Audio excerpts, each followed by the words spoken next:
अस्मदाचार्यपर्यन्तां वन्दे गुरुपरम्पराम्। ॐ स्मरामि हृदि संस्फुरदात्मतत्त्वं सच्चित्सुखं परमहंसगतिं तुरीयं यस्वप्नजागरसुषुप्तमवैरि नित्यं तद्ब्रह्मनिष्कळमहं न च बोधसङ्गः।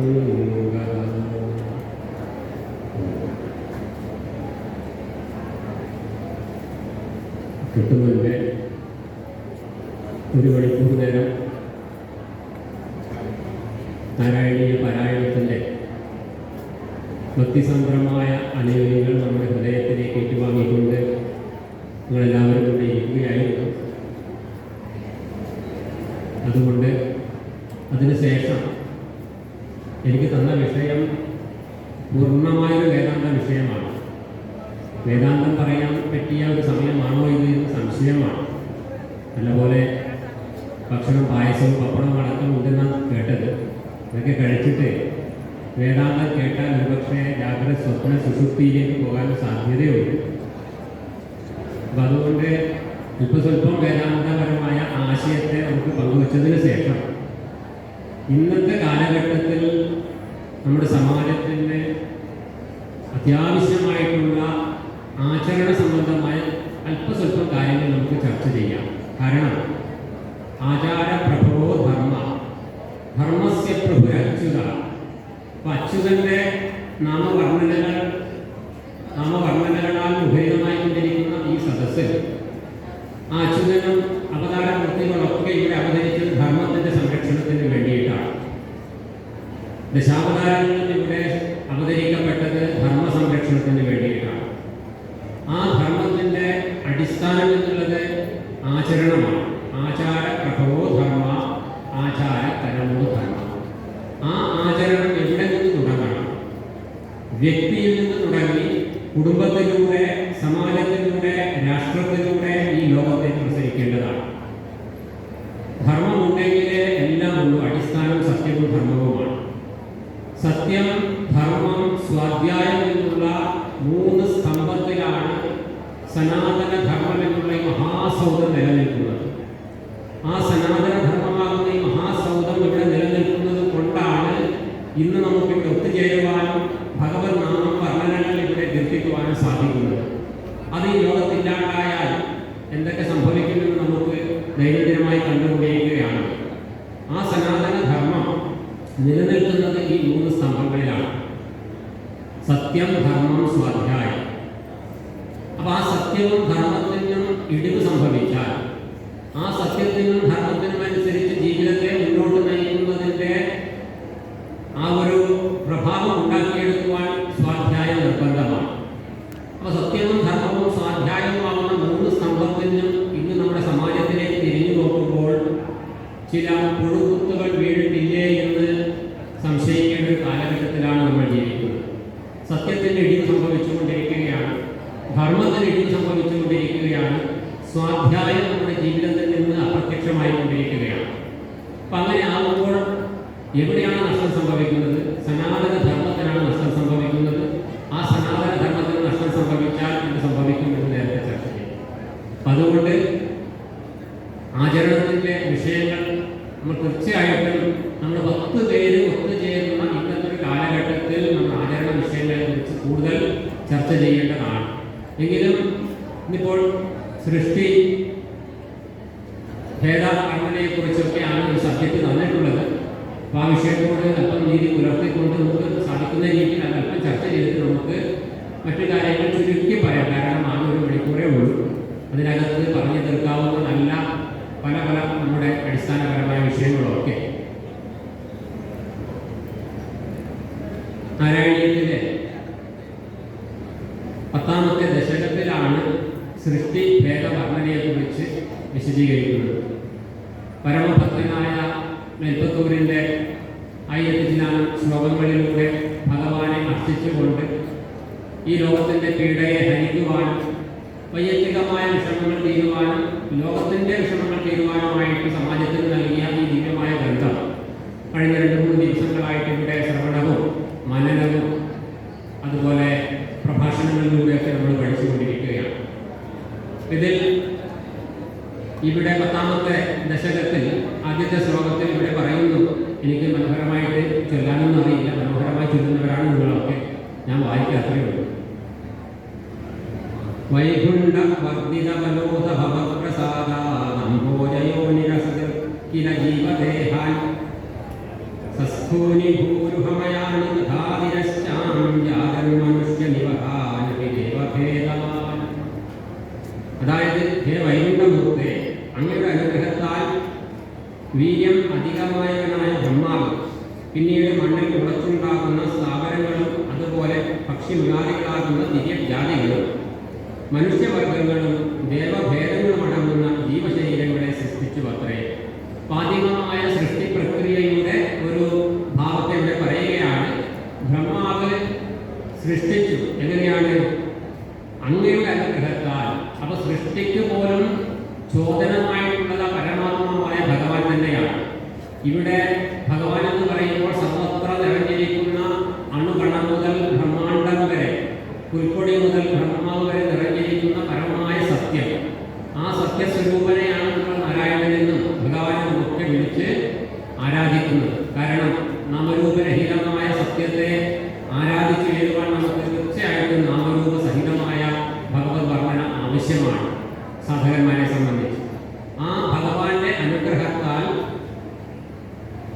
ബ്രഹ്മാവ് സൃഷ്ടി പ്രക്രിയ ആരംഭിച്ചു.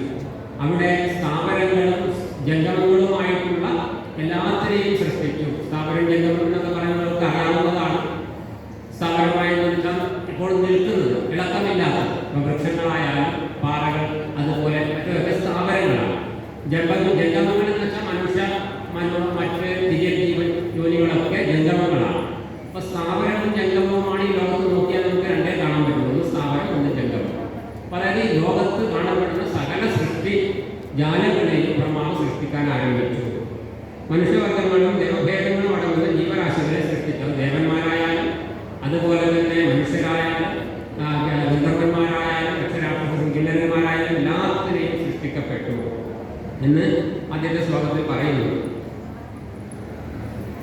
തുടർന്ന് പറയുകയാണ്, 2ാമത്തെ ശ്ലോകത്തിൽ പറയുന്നു, മിഥ്യാഗ്രഹസ്തമിമനി രാഗവികോപഭീതി അജ്ഞാനവൃത്തിവിധി മഞ്ജവിതാംസ സൃഷ്ട്വാ ഉദ്ധാമതാമസ പദാർത്ഥ വിധാന ഭൂനസ്തേന ത്വദീയചരണ സ്മരണം വിശുദ്ധൈഃ. അതായത് സഹ മിഥ്യാഗ്രഹസ്തമിതി രാഗവികോപഭീതി. അതായത് ആ ബ്രഹ്മാവ് തെറ്റിദ്ധരിക്കയാൽ അഹം ബുദ്ധി, രാഗം, കോപം, ഭയം തുടങ്ങിയവയാൽ എന്നിങ്ങനെ 5 വിധത്തിൽ അജ്ഞാനങ്ങൾ സൃഷ്ടിച്ചിട്ട് അത്യധികം തമോഗുണമുള്ള ഇവയുടെ സൃഷ്ടി കൊണ്ട് പശ്ചാത്തലിക്കുന്നവനായിട്ട് അജ്ഞാനം നീങ്ങി ശുദ്ധി കൈവരിക്കുന്നതിനായി ഇന്ദ്രവഴിയുടെ ഉത്പാദനങ്ങളെ ധ്യാനിച്ചു. അപ്പോൾ ആദ്യത്തെ സൃഷ്ടി പ്രക്രിയ ആരംഭിക്കുമ്പോൾ തന്നെ അവിടെ അജ്ഞാനവും ആരംഭിച്ചു എന്നുള്ളതാണ് നമ്മൾ മനസ്സിലാക്കേണ്ടത്. ആ അജ്ഞാനമാണ് നമ്മുടെ എല്ലാ കാലവും ഈ ലോകത്ത് ദുഃഖിതരായിട്ട് പലതരത്തിലുള്ള വിഷമങ്ങളിലൂടെയും പീഡകളിലൂടെയും നമ്മളെ കെട്ടിയിടുന്നതും ആ അജ്ഞാനം തന്നെയാണ്. ആ അജ്ഞാനം എന്ന് ആരംഭിച്ചു? സൃഷ്ടിപ്രക്രിയയുടെ ആരംഭത്തിൽ തന്നെ ആരംഭിച്ചു. മായ എന്നുള്ളത് ഈശ്വരനിൽ നിന്ന് അന്യമല്ല എന്ന് വേദാന്തം പറയും. ഈശ്വരനിൽ നിന്ന് അന്യമല്ലാത്ത ഈശ്വരന്റെ തന്നെ മറ്റൊരു ഭാവമായിട്ട് മായയുടെ പ്രകടമാകുമ്പോൾ അനാദിയും അനന്തവുമാണ് പരമാത്മാവെങ്കിൽ അനാദിയാണ് മായ. അതുപോലെ അന്തമില്ലാത്തതല്ല. മായയെ നമുക്ക് അതിക്രമിക്കാൻ സാധിക്കും. മായാത്ത് പ്രകൃതി വിദ്യ, മായത്ത് മഹേശ്വരം എന്നൊക്കെ ശാസ്ത്രങ്ങളിൽ പറയും. മായയെ നമുക്ക് ഇല്ലാണ്ടാക്കാൻ സാധിക്കും, മായയെ ജയിക്കാൻ സാധിക്കും. പക്ഷേ മായയിലാണ് ഇന്നത്തെ ലോകം. ഇന്നത്തെ എല്ലാ കാലത്തും ലോകം, ലോക വ്യവഹാരങ്ങളൊക്കെ മായയെ ആശ്രയിച്ച് നിലകൊള്ളുന്നതാണ്. ആ മായ തന്നെയാണ് ദുഃഖത്തിന് കാരണം. ആ മായയുടെ പ്രഭാവമാണ് ഇതൊക്കെ. ഒന്ന് അഹംബുദ്ധി, ഞാൻ എന്നുള്ള അഹങ്കാരത്തോടു കൂടിയുള്ള സകലവിധ ചേഷ്ടകളും, അതുപോലെ തന്നെ രാഗം, കോപം, ഭയം തുടങ്ങിയിട്ടുള്ള എല്ലാ തരത്തിലുള്ള ദോഷങ്ങളും, മനോമാലിന്യങ്ങൾ, ഈശ്വരാനുഗ്രഹത്തിന് തടസ്സമായി നിൽക്കുന്ന മനോമാലിന്യങ്ങൾ. ഈശ്വരന്റെ അനുഗ്രഹം നേടുവാൻ വേണ്ടി നമ്മൾ ഒരു സാധനയും ചെയ്യേണ്ട ആവശ്യമില്ല. നമ്മൾ ഒരു സാധനയും ഈശ്വരാനുഗ്രഹത്തിന് വേണ്ടി ചെയ്യേണ്ട ആവശ്യമില്ല. മറിച്ച് നമ്മുടെ സകല സാധനകളും നമ്മുടെ മനസ്സിൻ്റെ കാരണം ഈശ്വരൻ അനുഗ്രഹിക്കാൻ വേണ്ടിയിട്ട് ദൂരെ എവിടെയോ ഏതോ ഒരു ദേശത്ത് ഇരിക്കുന്ന ഒരാളല്ല നമ്മുടെ ഈശ്വരൻ, സനാതന ധർമ്മത്തിൻ്റെ ഈശ്വരൻ. മറിച്ച് ഹൃദയശേ അർജുന തിഷ്ഠതി എന്ന് ഗീതയിൽ ഭഗവാൻ പറയുന്നു. നമ്മിൽ നിന്ന് അന്യമല്ലാത്ത സ്വരൂപമായിട്ട്, നമ്മുടെ തന്നെ യഥാർത്ഥ സ്വരൂപമായിട്ട് നമ്മുടെ ഉള്ളിൽ വിളങ്ങി നിൽക്കുന്ന ആ ഭഗവത് ചൈതന്യത്തെ, യഥാർത്ഥ നമ്മൾ, യഥാർത്ഥ എന്നെ എനിക്ക് തിരിച്ചറിയാൻ സാധിക്കുന്നില്ല. യഥാർത്ഥമായ എൻ്റെ സ്വരൂപം എന്നുള്ളത് ഈശ്വര സ്വരൂപമാണ്. ആ ഈശ്വര സ്വരൂപത്തിന് തടസ്സമായി നിൽക്കുന്ന മനോമാലിന്യങ്ങളാണ് കാമം, ക്രോധം, ലോകം, മോഹം, മതം, മാത്സര്യം തുടങ്ങിയിട്ടുള്ള സകലവിധ മനോമാലിന്യങ്ങൾ. ഈ മനോമാലിന്യങ്ങളെ നീക്കിയാൽ മാത്രമേ ഉള്ളിലുള്ള സത്യത്തെ അറിയാൻ സാധിക്കൂ.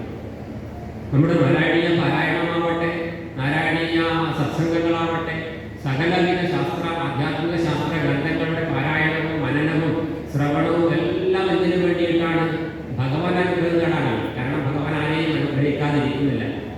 സൂര്യൻ പ്രകാശം നൽകുന്നത് അതിൻ്റെ സ്വഭാവം എന്നതുപോലെ, അഗ്നിക്ക് വെളിച്ചം അതിൻ്റെ സ്വഭാവം എന്നതുപോലെ, ഭഗവാൻ സദാസമയം അനുഗ്രഹ സ്വരൂപനാണ്.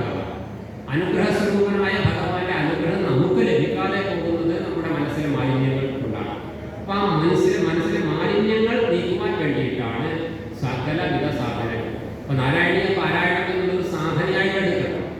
നാരായണീയ പാരായണം ചെയ്യുന്ന അമ്മമാരും എല്ലാവരുമാണ് എൻ്റെ മുമ്പിലുള്ളത്. ഈ നാരായണീയ പാരായണം ഒരു സാധനയായിട്ട് എടുത്താലേ നമ്മുടെ ജീവിതത്തിൽ നമുക്ക് ഉയർച്ച ഉണ്ടാവും, ആധ്യാത്മികമായ ഉയർച്ച ഉണ്ടാവുള്ളൂ. ഇനി ഈ ജന്മത്തിൽ തന്നെ സഫലമായ സത്യസ്വരൂപത്തെ അറിയുന്നതിന് വേണ്ടിയിട്ടും നമുക്ക് ആശ്രയിക്കാൻ നമ്മുടെ സദ്ഗ്രന്ഥങ്ങൾ. കാരണം ആത്മാർത്ഥമായിട്ട് ആശ്രയിച്ചാൽ നമുക്ക് വേണ്ട സമയത്ത് വേണ്ട ഉപദേശങ്ങൾ നൽകുന്ന ഗുരുക്കന്മാരെ നമുക്ക് ലഭിക്കും. നമ്മളെ കൈപിടിച്ച് മുന്നോട്ട് നയിക്കും ഈ പ്രകൃതി മാതാവ്. 1000 അമ്മമാരുടെ കരുണയോടുകൂടി നമ്മളെ ഈശ്വരൻ നയിക്കുമെന്നാണ് പറയുന്നത്. പക്ഷെ അതിനനുസരിച്ചുള്ള മനസ്സ് നമുക്കുണ്ടാകണം. നമ്മൾ പാരായണം പോലും മതമത്സരത്തോടുകൂടി ചെയ്താലോ നമ്മൾ കൂടുതൽ അധപ്പതിക്കുകയാണ് ചെയ്യുന്നത്. വായിക്കുന്നത് നാരായണീയമാണ്, പക്ഷെ കാര്യമില്ല. അപ്പോൾ മതമാത്സര്യത്തെ ഇല്ലാണ്ടാക്കാൻ വേണ്ടിയിട്ടാണ് ആധ്യാത്മിക സാധന. ആധ്യാത്മിക സാധനയിൽ പോലും മതമാത്സര്യങ്ങളാണ് ഇത് കണ്ടുകൊണ്ടിരിക്കുന്നത്. നമുക്ക് വിരോധം ഉണ്ടാകരുത്.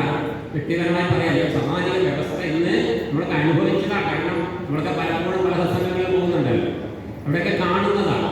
ഇപ്പോൾ മതമാത്സര്യങ്ങൾക്ക് വേണ്ടിയിട്ടല്ല ഇത്, മറിച്ച് ഭഗവാൻ അനുഗ്രഹത്തിന് വേണ്ടിയിട്ടാണ്. അവിടെ എത്രയധികം നമുക്ക് ലാളിത്യത്തിലേക്ക് താഴാൻ സാധിക്കുമോ, എത്രയധികം വായിക്കുന്നവർക്ക് അക്ഷരത്തിലുണ്ടായാൽ പോലും കുഴപ്പമൊന്നുമില്ല. മേൽപ്പത്തൂരിൽ വിഭക്തിയേക്കാൾ ഉദാനത്തിൽ ഭക്തിയാണ് എനിക്കിഷ്ടം എന്നൊരിക്കൽ ഭഗവാൻ പറയുണ്ടായി. കാരണം മേൽപ്പത്തൂർ മഹാഭക്തനാണ്, പണ്ഡിത ശ്രേഷ്ഠനാണ്, അങ്ങേയറ്റത്തെ അഗ്രേസരനാണ്. ഭക്തിപൂർവ്വം 1000 ശ്ലോകങ്ങൾ വേണ്ടി ഭഗവാൻ സമർപ്പിച്ച് വാദരോഗമൊക്കെ മാറി. ഉള്ളിൻ്റെ ഉള്ളിൽ ഒരു അഹങ്കാരം ഉണ്ടായിരുന്നു, ഞാൻ പണ്ഡിതനാണ്. അതാണ് ഈ ശാസ്ത്രജ്ഞാനത്തിൻ്റെ ഒരു ദോഷം. ശാസ്ത്രജ്ഞാനം ആവശ്യമാണ്, അത്യാവശ്യമാണ്. പക്ഷേ അറിയാതെ ഒരു പാണ്ഡിത്യത്തിൻ്റെ അഹങ്കാരം വന്നു പോകും. അപ്പം അറിയാതെ ഭട്ടത്തിരിയുടെ ഉള്ളിൽ ഒരു പാണ്ഡിത്യത്തിൻ്റെ അഹങ്കാരം വന്നു. അതുകൊണ്ട് ആ നിസ്വനായ പരമഭക്തനായ കുന്താനം മലയാളത്തിൽ എഴുതിയ കൃതി ഭട്ടത്തിരിയുടെ പിന്നാലെ പോയി തൊഴുതുകൊണ്ട് പറഞ്ഞത് അങ്ങ് ഒന്ന് പരിശോധിച്ച് നോക്കിത്തരണം. അദ്ദേഹം ഒന്ന് നോക്കിയപ്പോൾ ഭാഷാ ശ്ലോകമാണ്, മലയാളത്തിലാണ്. ആരെങ്കിലും കാണിക്കും ഭാഷാ ശ്ലോകം എന്ന് പറഞ്ഞ് അദ്ദേഹം പുച്ഛിച്ചുകൊണ്ട് മുമ്പോട്ട് പോയി. അദ്ദേഹത്തിൻ്റെ ആ പരമഭക്തനെ വളരെയധികം വിഷമമുണ്ടായി. അദ്ദേഹം തിരിച്ച് കണ്ണീരോടുകൂടി തിരിച്ച് തൻ്റെ ഇല്ലത്തേക്ക് നടന്നു. രാത്രി ഒരു കൊച്ചു കുഞ്ഞ് മനോഹരമായിട്ട് നിദ്രയിൽ മേൽപ്പത്തൂരിൻ്റെ അടുത്ത് വന്നിട്ട് പറഞ്ഞു, നിന്റെ പാണ്ഡിത്യത്തെക്കാൾ എനിക്കിഷ്ടം ആ പാവം ബ്രാഹ്മണൻ്റെ ഭക്തിയാണ് എന്ന് പറഞ്ഞപ്പോൾ ഇദ്ദേഹത്തിന് തെറ്റ് മനസ്സിലായി. അതിരാവിലെ സൂര്യൻ ഉദിക്കാൻ വേണ്ടി കാത്തു നിൽക്കുകയായിരുന്നു. ഉടനെ ഓടിപ്പോയി ബുധാനത്തിൻ്റെ ഇല്ലത്തേക്ക് സാഷ്ടാംഗം കൊണ്ട് നമസ്കരിച്ചു. എന്നിട്ട് പറഞ്ഞ് എനിക്ക് തെറ്റ് പറ്റി, അതുകൊണ്ട് അങ്ങ് ആ ഭാഷാ ശ്ലോകം എനിക്ക് തരുമെന്ന് പറഞ്ഞ് ആദരപൂർവ്വം വാങ്ങിച്ച് അത് സംശോധന ചെയ്യാനൊന്നുമില്ല, കാരണം അത് പരിപൂർണമാണ്. എങ്കിൽ അതെല്ലാം നോക്കി വളരെ ആഹ്ലാദത്തോടുകൂടി അനുമോദനത്തോടുകൂടി തിരിച്ചു കൊടുത്തു. ആദരവും വീണ്ടും ആരംഭിച്ച പാദരവും ഇല്ലാണ്ടാവുകയും ചെയ്തു. അതുകൊണ്ട് പിന്നെ ഒരാൾക്ക് വായിക്കാൻ അല്പം അക്ഷരസ്ഫുടതയില്ല, അല്ലെങ്കിൽ ഈണമില്ല, ഇതൊന്നുമല്ല ഭഗവാൻ നോക്കുന്നത്. എത്രയധികം നിങ്ങളുടെ മനസ്സിലേക്ക് ആ ഭക്തി വായിക്കുമ്പോൾ ഉള്ളിലേക്ക് ഗ്രഹിക്കുന്നുവോ അതാണ് പ്രധാനം. അങ്ങനെ വായിച്ച് മുമ്പോട്ട് പോകുമ്പോൾ എല്ലാം ശരിയായിക്കൊള്ളും. പലപ്പോഴും അമ്മമാരോട് ലളിത സഹസ്രനാമം ചൊല്ലാൻ പറയുമ്പോൾ അമ്മമാരെ പറയും അക്ഷരസ്ഫുടതയിലാണ് ചൊല്ലിയാൽ, തെറ്റ് ചൊല്ലിയാൽ ദേവി കോപിക്കില്ലേയും? ഒരിക്കലും കോപിക്കില്ല. കോപിക്കുന്ന ഒരു ദേവിയെ നമുക്ക് ഇഷ്ടവുമല്ല. അമ്മ കോപിക്കാറില്ല മക്കളെ. അമ്മയെ കൊച്ചു കുഞ്ഞായിരിക്കുമ്പോൾ ഒരു 1.5 വയസ്സ് 2 വയസ്സിലൊക്കെ അമ്മയെ അച്ഛാന്നൊക്കെ സ്പഷ്ടമായിട്ട് വിളിക്കാൻ സാധിക്കാതിരിക്കുമ്പോൾ അമ്മ വടിയെടുത്തടിക്കും, സ്പഷ്ടമായിട്ട് സംസാരിക്കാമെന്ന് പറയും. ഇല്ല, ആ തെറ്റായി വിളിക്കുന്നത് പോലെ അവർ സന്തോഷമാണ്. ഇതുപോലെ അക്ഷരസ്ഫുടതയിലേക്ക് നീങ്ങണം. എല്ലാ കാലം തെറ്റേ വായിക്കുന്നതാരും ചിന്തിക്കേണ്ട. പക്ഷേ തെറ്റ് പറ്റുമല്ലോ എന്ന് വെച്ചാലും വായിക്കാതിരിക്കേണ്ട ആവശ്യമില്ല, ഭയപ്പെടേണ്ട ആവശ്യമില്ല. വായിച്ച് ശീലിക്കുക. അപ്പം അതുകൊണ്ട് ഭക്തിയാണ്, ആ സമർപ്പിതമായ ഭാവമാണ് എല്ലാ ശാസ്ത്രഗ്രന്ഥങ്ങളുടെയും സ്വാധ്യായത്തിൻ്റെ അടിത്തറ ഉണ്ടാവേണ്ടത്. ശ്രവണം, മനനം, നിധിധ്യാസനം എന്നുള്ളതാണ്. ശ്രവണം, കീർത്തനം, വിഷ്ണു സ്മരണം, പാദസേവനം, അർച്ചനം, വന്ദനം, ദാസ്യം, സഖ്യം, ആത്മനിവേദനം. പ്രാഥമികമായിട്ട് ശ്രവണം. ആ ശ്രവണത്തിലൂടെ അവസാനം എത്തേണ്ടത് ആത്മനിവേദനം എന്നുള്ള പരിപൂർണമായ സമർപ്പണം. താനെന്ന അഹങ്കാരത്തിൻ്റെ അണുകണം പോലും തൻ്റെ ഹൃദയത്തിലില്ലാതെ സർവ്വതും ഭഗവാൻ, സർവത്ര ഭഗവാൻ, ഭഗവാനേ ഉള്ളൂ എന്നുള്ള അവസ്ഥ വരുമ്പോൾ പിന്നെ ഞാനില്ല. ഞാനും ഭഗവാനും നമ്മളവിടെ രണ്ടുള്ളിടത്തൊക്കെ ഭയമുണ്ടാവും, സംഘർഷമുണ്ടാവും. ഇവിടെ കാമമുണ്ടാവും, ക്രോധമുണ്ടാവും, ഭയമുണ്ടാവും, മത്സരമുണ്ടാവും. രണ്ടുള്ളിടത്ത് പരിപൂർണ സമർപ്പണം വന്നു കഴിഞ്ഞാൽ പിന്നെ അവിടെ ഞാനില്ല, ഭഗവാനേ ഉള്ളൂ. ആ പരിപൂർണ സമർപ്പണത്തിലാണ് ഇതിൻ്റെ സമാപനം. അപ്പം അതുകൊണ്ട് പൂർണ്ണമായിട്ടും അനേക ഗ്രൂപ്പുകളായിട്ടാണ് ഇന്ന് നാരായണീയ സമിതികൾ ധാരാളം പ്രവർത്തിച്ചുകൊണ്ടിരിക്കുന്നത്. വളരെ നല്ല കാര്യമാണ്. പക്ഷെ അങ്ങനെ പ്രവർത്തിക്കുമ്പോൾ ഈ തരത്തിലുള്ള ഒരു തരത്തിലും മായ എങ്ങനെയൊക്കെ നമ്മുടെ ഉള്ളിലേക്ക് കയറാൻ വേണ്ടി ശ്രമിച്ചുകൊണ്ടിരിക്കുകയാണ്. എങ്ങനെ ഏതൊക്കെ രൂപത്തിലും ഭാവത്തിലുമാണ് മായ നമ്മളെ അതിക്രമിച്ച് കീഴടക്കി നമ്മളെ നശിപ്പിക്കുക എന്ന് പറയാൻ സാധിക്കില്ല.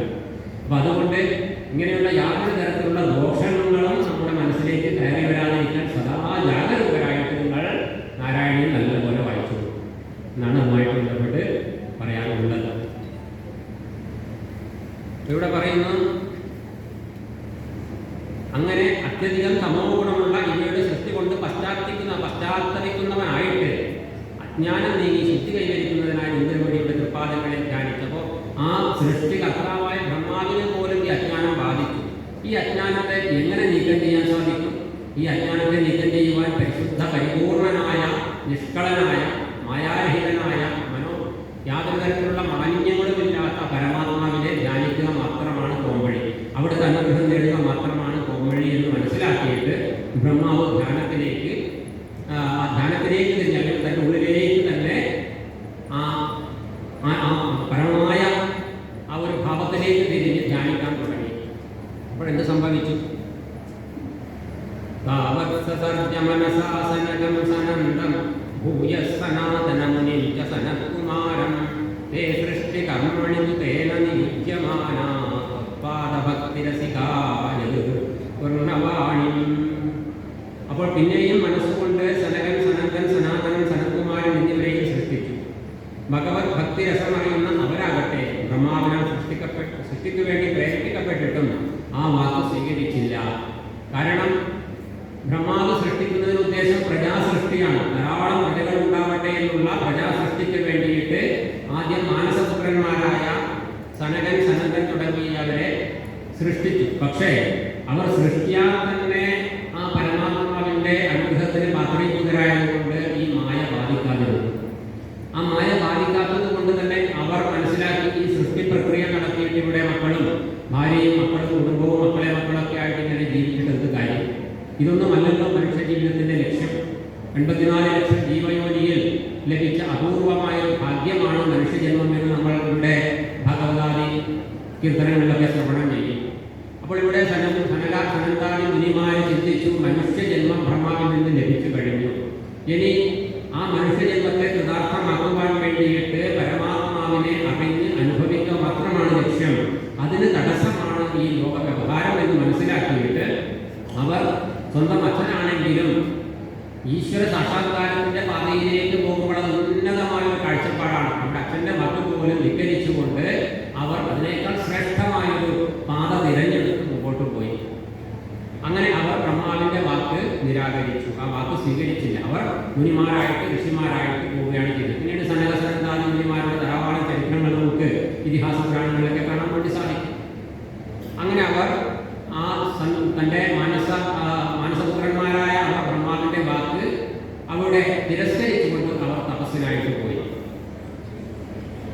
തുടർന്ന് പറയുന്നു, താവത്പ്രകോപമുദിനം പ്രതിബന്ധസ്യാ ഭൂമധ്യതോ ജനിബുധോ ഭവദേകദേശം നാമാനി മേ ഗുരുപദാനി ച ഹാവിരിഞ്ചേത്യാദോരുരോധകിലതേന സ രുദ്രനാമാ. അപ്പോൾ ഉണ്ടായ വർദ്ധിച്ച കോപം മനസ്സിൽ ഒതുക്കുന്ന ബ്രഹ്മാവിന്റെ പുലികപ്പൊടിയുടെ ഇടയിൽ നിന്ന് ഇന്ദ്രവടിയുടെ അംശാവതാരമായ മൃഡൻ ഉണ്ടായി. അപ്പോൾ മക്കളെ ധിക്കരിച്ചുകൊണ്ടാണ് പോയത്. ആ ഒരു ക്രോധം ബ്രഹ്മാവിനുള്ളിൽ ഉണ്ടായെങ്കിലും ശപിക്കാനൊന്നും ഒരുപെട്ടില്ല. കാരണം മക്കൾ തിരഞ്ഞെടുത്ത വഴി ശ്രേഷ്ഠമായ വഴി തന്നെയാണ്. അവർ നാശത്തിന്റെ വഴിയല്ല തിരഞ്ഞെടുത്തത്. എങ്കിലും എന്റെ വാക്ക് സ്വീകരിച്ചില്ലല്ലോ എന്നുള്ളത് കൊണ്ടൊരു ദുഃഖമുണ്ടായി, എന്നത് ക്രോധമായി പരിണമിച്ചു. അങ്ങനെ പരിണമിച്ചുവെങ്കിലും ആ ക്രോധത്തെ സംയമനം ചെയ്ത് നടക്കുവാൻ വേണ്ടി പ്രയത്നിക്കുമ്പോൾ ബ്രഹ്മാവിന്റെ പുലികപ്പൊടിയിൽ നിന്ന് ആരുണ്ടായി? മൃഡൻ ഉണ്ടായി. ശിവഭഗവാന്റെ തന്നെ അവതാരമായിട്ടുള്ള രുദ്രനുണ്ടായി.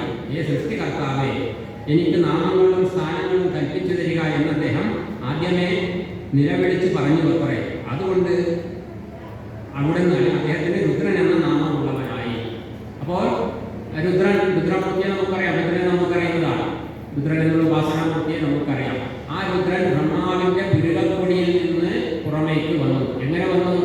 ഈ ഒരു ക്രോധത്തെ സംയമനം ചെയ്തപ്പോൾ ഭ്രൂമധ്യത്തിൽ നിന്നും ആവിർഭവിച്ചു രുദ്രൻ. രുദ്രനൊക്കെ വ്യാകരണപ്രകാരത്തെ പറയും. അതായത് കരഞ്ഞുകൊണ്ട് വന്നു. ഇവിടെ കരഞ്ഞു വെച്ചാൽ എനിക്ക് എന്താണ്, എനിക്ക് സ്ഥാനമാനങ്ങൾ കൽപ്പിച്ചു തരിക, എനിക്ക് ആസ്ഥാനം കൽപ്പിച്ചു തരിക എന്നൊക്കെയാണ് ഇവിടെ രുദ്രൻ പറയുന്നത്. അപ്പൊ ആ ഒരു ശബ്ദമുഖരിതമായി കൊണ്ട് ആവിർഭവിച്ചത് കൊണ്ട് രുദ്രൻ ഈ മൃഡനെ രുദ്രൻ എന്ന ഭാവത്തിൽ ആരാധിക്കാൻ തുടങ്ങി. അങ്ങനെ രുദ്രൻ എന്നുള്ള നാമം ഉണ്ടായി. അതുകൂടെ ഉന്നതമായ അർത്ഥത്തിൽ പറഞ്ഞാൽ കരയിപ്പിക്കുന്നവൻ രുദ്രൻ. അതായത് ശിവഭഗവാനെ സംബന്ധിച്ച് സൃഷ്ടി സ്ഥിതി സംഹാരം എന്നുള്ള സംഹാരമായ ഭാവത്തെ, സംഹാരം എന്ന ഉത്തരവാദിത്തമാണ് ഭഗവാൻ നിർവഹിക്കുന്നത്. സംഹാരം എന്നുള്ളത് പലപ്പോഴും അത് നശിപ്പിക്കാനുള്ളതാണ്. അത് എല്ലാവർക്കും സുഖമുണ്ടാക്കുന്നതല്ല. പലപ്പോഴും നമ്മുടെ ഇഷ്ടവിഷയങ്ങൾ നമ്മളിൽ നിന്ന് നഷ്ടപ്പെട്ടു പോകുമ്പോൾ നമുക്ക് ദുഃഖമാണ് ഉണ്ടാവുക. അപ്പൊ അതുകൊണ്ട് കരയിപ്പിക്കുന്നവനാണ് രുദ്രൻ എന്ന അർത്ഥത്തിൽ പറയാറുണ്ട്. ഇവിടെ കരഞ്ഞുകൊണ്ട് വന്നവനാണെങ്കിൽ, കരഞ്ഞു വെച്ച് ശബ്ദമുണ്ടാക്കി വന്നവൻ എന്ന അർത്ഥത്തിൽ രുദ്രൻ എന്ന നാമത്തിൽ ഒരു പുതിയൊരു ഈശ്വര അവതാരത്തെ നമുക്ക് ലഭിച്ചു. തുടർന്ന് പറയാണ്, ബ്രഹ്മാവ് രുദ്രാവതാരം ഏതുവിധം വിനിയോഗിച്ചു എന്ന് വിവരിക്കുകയാണ്. ഏകാദശാഹയതയാ ച വിഭിന്ന രൂപം രുദ്രം വികായ ദൈതാ വനിതാശ്ച ദത്വാ സാവന്യദത്ത ച പദാനി ഭവത്പ്രണുന്ന പ്രജാവിരചനായ ച സാദരം തം. അനന്തരം ബ്രഹ്മാവ് ഇന്ദ്രവടിയുടെ പ്രേരണയ്ക്കനുസരിച്ച് രുദ്രന് 11 പേരും അതിന് ചേർന്ന സ്വരൂപങ്ങളും നൽകി. പ്രിയതമകളായ വനിതകളെയും അത്രയും സ്ഥാനങ്ങളും കൽപ്പിച്ചു കൊടുത്തു. എന്നിട്ട് വിനീതനായ അദ്ദേഹത്തോട് പ്രജകളെ സൃഷ്ടിച്ചാലെന്ന് നന്ദി ചെയ്യുകയും ചെയ്തു. അപ്പോൾ ആ രുദ്രനോട് പ്രജാസൃഷ്ടിക്ക് വേണ്ടിയിട്ട് ഉപദേശിച്ചു. കാരണം പ്രജാസൃഷ്ടിക്ക് വേണ്ടിയിട്ടാണ് സനത്കുമാരാദികളെയൊക്കെ നിയോഗിച്ചതെങ്കിലും അവർ ശ്രേയസിന്റെ മാർഗത്തിലേക്ക് പോയി. അപ്പോൾ ശ്രേയസിന്റെ മാർഗത്തിൽ രുദ്രനോട് പ്രജാസൃഷ്ടി ചെയ്യുവാൻ വേണ്ടി പറഞ്ഞു. അങ്ങനെ പ്രജാസൃഷ്ടി ചെയ്യുന്നതിന് വേണ്ടി സ്വന്തം പിതാവിനാൽ ഉപദേശിക്കപ്പെട്ട രുദ്രൻ എന്ത് സംഭവിച്ചു? ആ രുദ്രൻ സൃഷ്ടിച്ച ഭയങ്കര രൂപികളായ രുദ്രന്മാരുടെ ഗണങ്ങൾ 3 ലോകത്തും നിറഞ്ഞു. തൻ്റെ സ്വഭാവം പോലെ തന്നെയായിരിക്കും തൻ്റെ സൃഷ്ടി. അങ്ങനെ അതുകണ്ട് ഭയം തോന്നിയ ബ്രഹ്മാവ് ഇന്ദ്രവടിയുടെ ഉള്ളിലിരുന്ന് പ്രേരിപ്പിച്ച്, അരുത്, ഇങ്ങനെ പ്രജാസൃഷ്ടി ചെയ്യരുത്, ലോകനന്മയ്ക്കായി തപസ് ചെയ്താലും എന്ന് രുദ്രനോട് പറഞ്ഞു. അപ്പൊ അങ്ങനെ അതിഘോരമായ മൂർത്തികൾ ആവിർഭവിക്കുകയാണ് രുദ്രനിലൂടെ. ഇത് കണ്ട് ലോകത്ത് താമസികമായ മൂർത്തികളുടെ ആവിർഭാവവും താമസികമായ ഭാവവും കൂടി വന്നാൽ അത് അനർത്ഥത്തിന് കാരണമാകും എന്നുള്ളത് കൊണ്ട് തന്നെ ബ്രഹ്മാവ് രുദ്രനോട് പ്രജാസൃഷ്ടി നിർത്തിവെക്കുവാൻ വേണ്ടി രുദ്രനോട് ഉപദേശിച്ചു. അങ്ങനെ പിന്നീട് അവിടെ സൃഷ്ടിയിൽ രസിക്കുന്ന ബ്രഹ്മാവിന്റെ അംഗത്തിൽ നിന്ന് മരീചി, അഗ്നി, അങ്കിരസ്, ഋതുമുനി, പുലഹൻ, പുലസ്ത്യൻ തുടങ്ങി ഭൃഗു തുടങ്ങിയ അനേകം മഹാന്മാരായ ഋഷിവര്യന്മാർ ആവിർഭവിക്കപ്പെട്ടു. വസിഷ്ഠനും ദക്ഷനും ഉദ്ഭവിച്ചു. വലിയ സർവശക്തനായ ഭഗവാനെ ഇന്ദ്രവടിയുടെ മാതദാസനായ ശ്രീ നാരദ മഹർഷിയും ഉണ്ടായി. അതുകൊണ്ടാണ് നാരദ മഹർഷിയെ ബ്രഹ്മാവിന്റെ മാനസപുത്രൻ എന്നൊക്കെ പറയുന്നത്. ഇങ്ങനെ ബ്രഹ്മാവ് നാരദ മഹർഷി ഉൾപ്പെടെയുള്ള ധാരാളം ഋഷിമാരെയൊക്കെ സൃഷ്ടിച്ചു. അനന്തരം ഇത് വേദങ്ങളൊന്നും പോയിട്ട് നമുക്ക് വിഷയത്തിലേക്ക് വരാം. ഇതിപ്പോൾ ഇങ്ങനെ ഇതെല്ലാം നിങ്ങളെപ്പോഴും വായിക്കുന്ന കഥയാണ്. ഇതിങ്ങനെ ചർച്ച ചെയ്തിട്ട് സമയം കളയേണ്ടതില്ല. അനന്തരം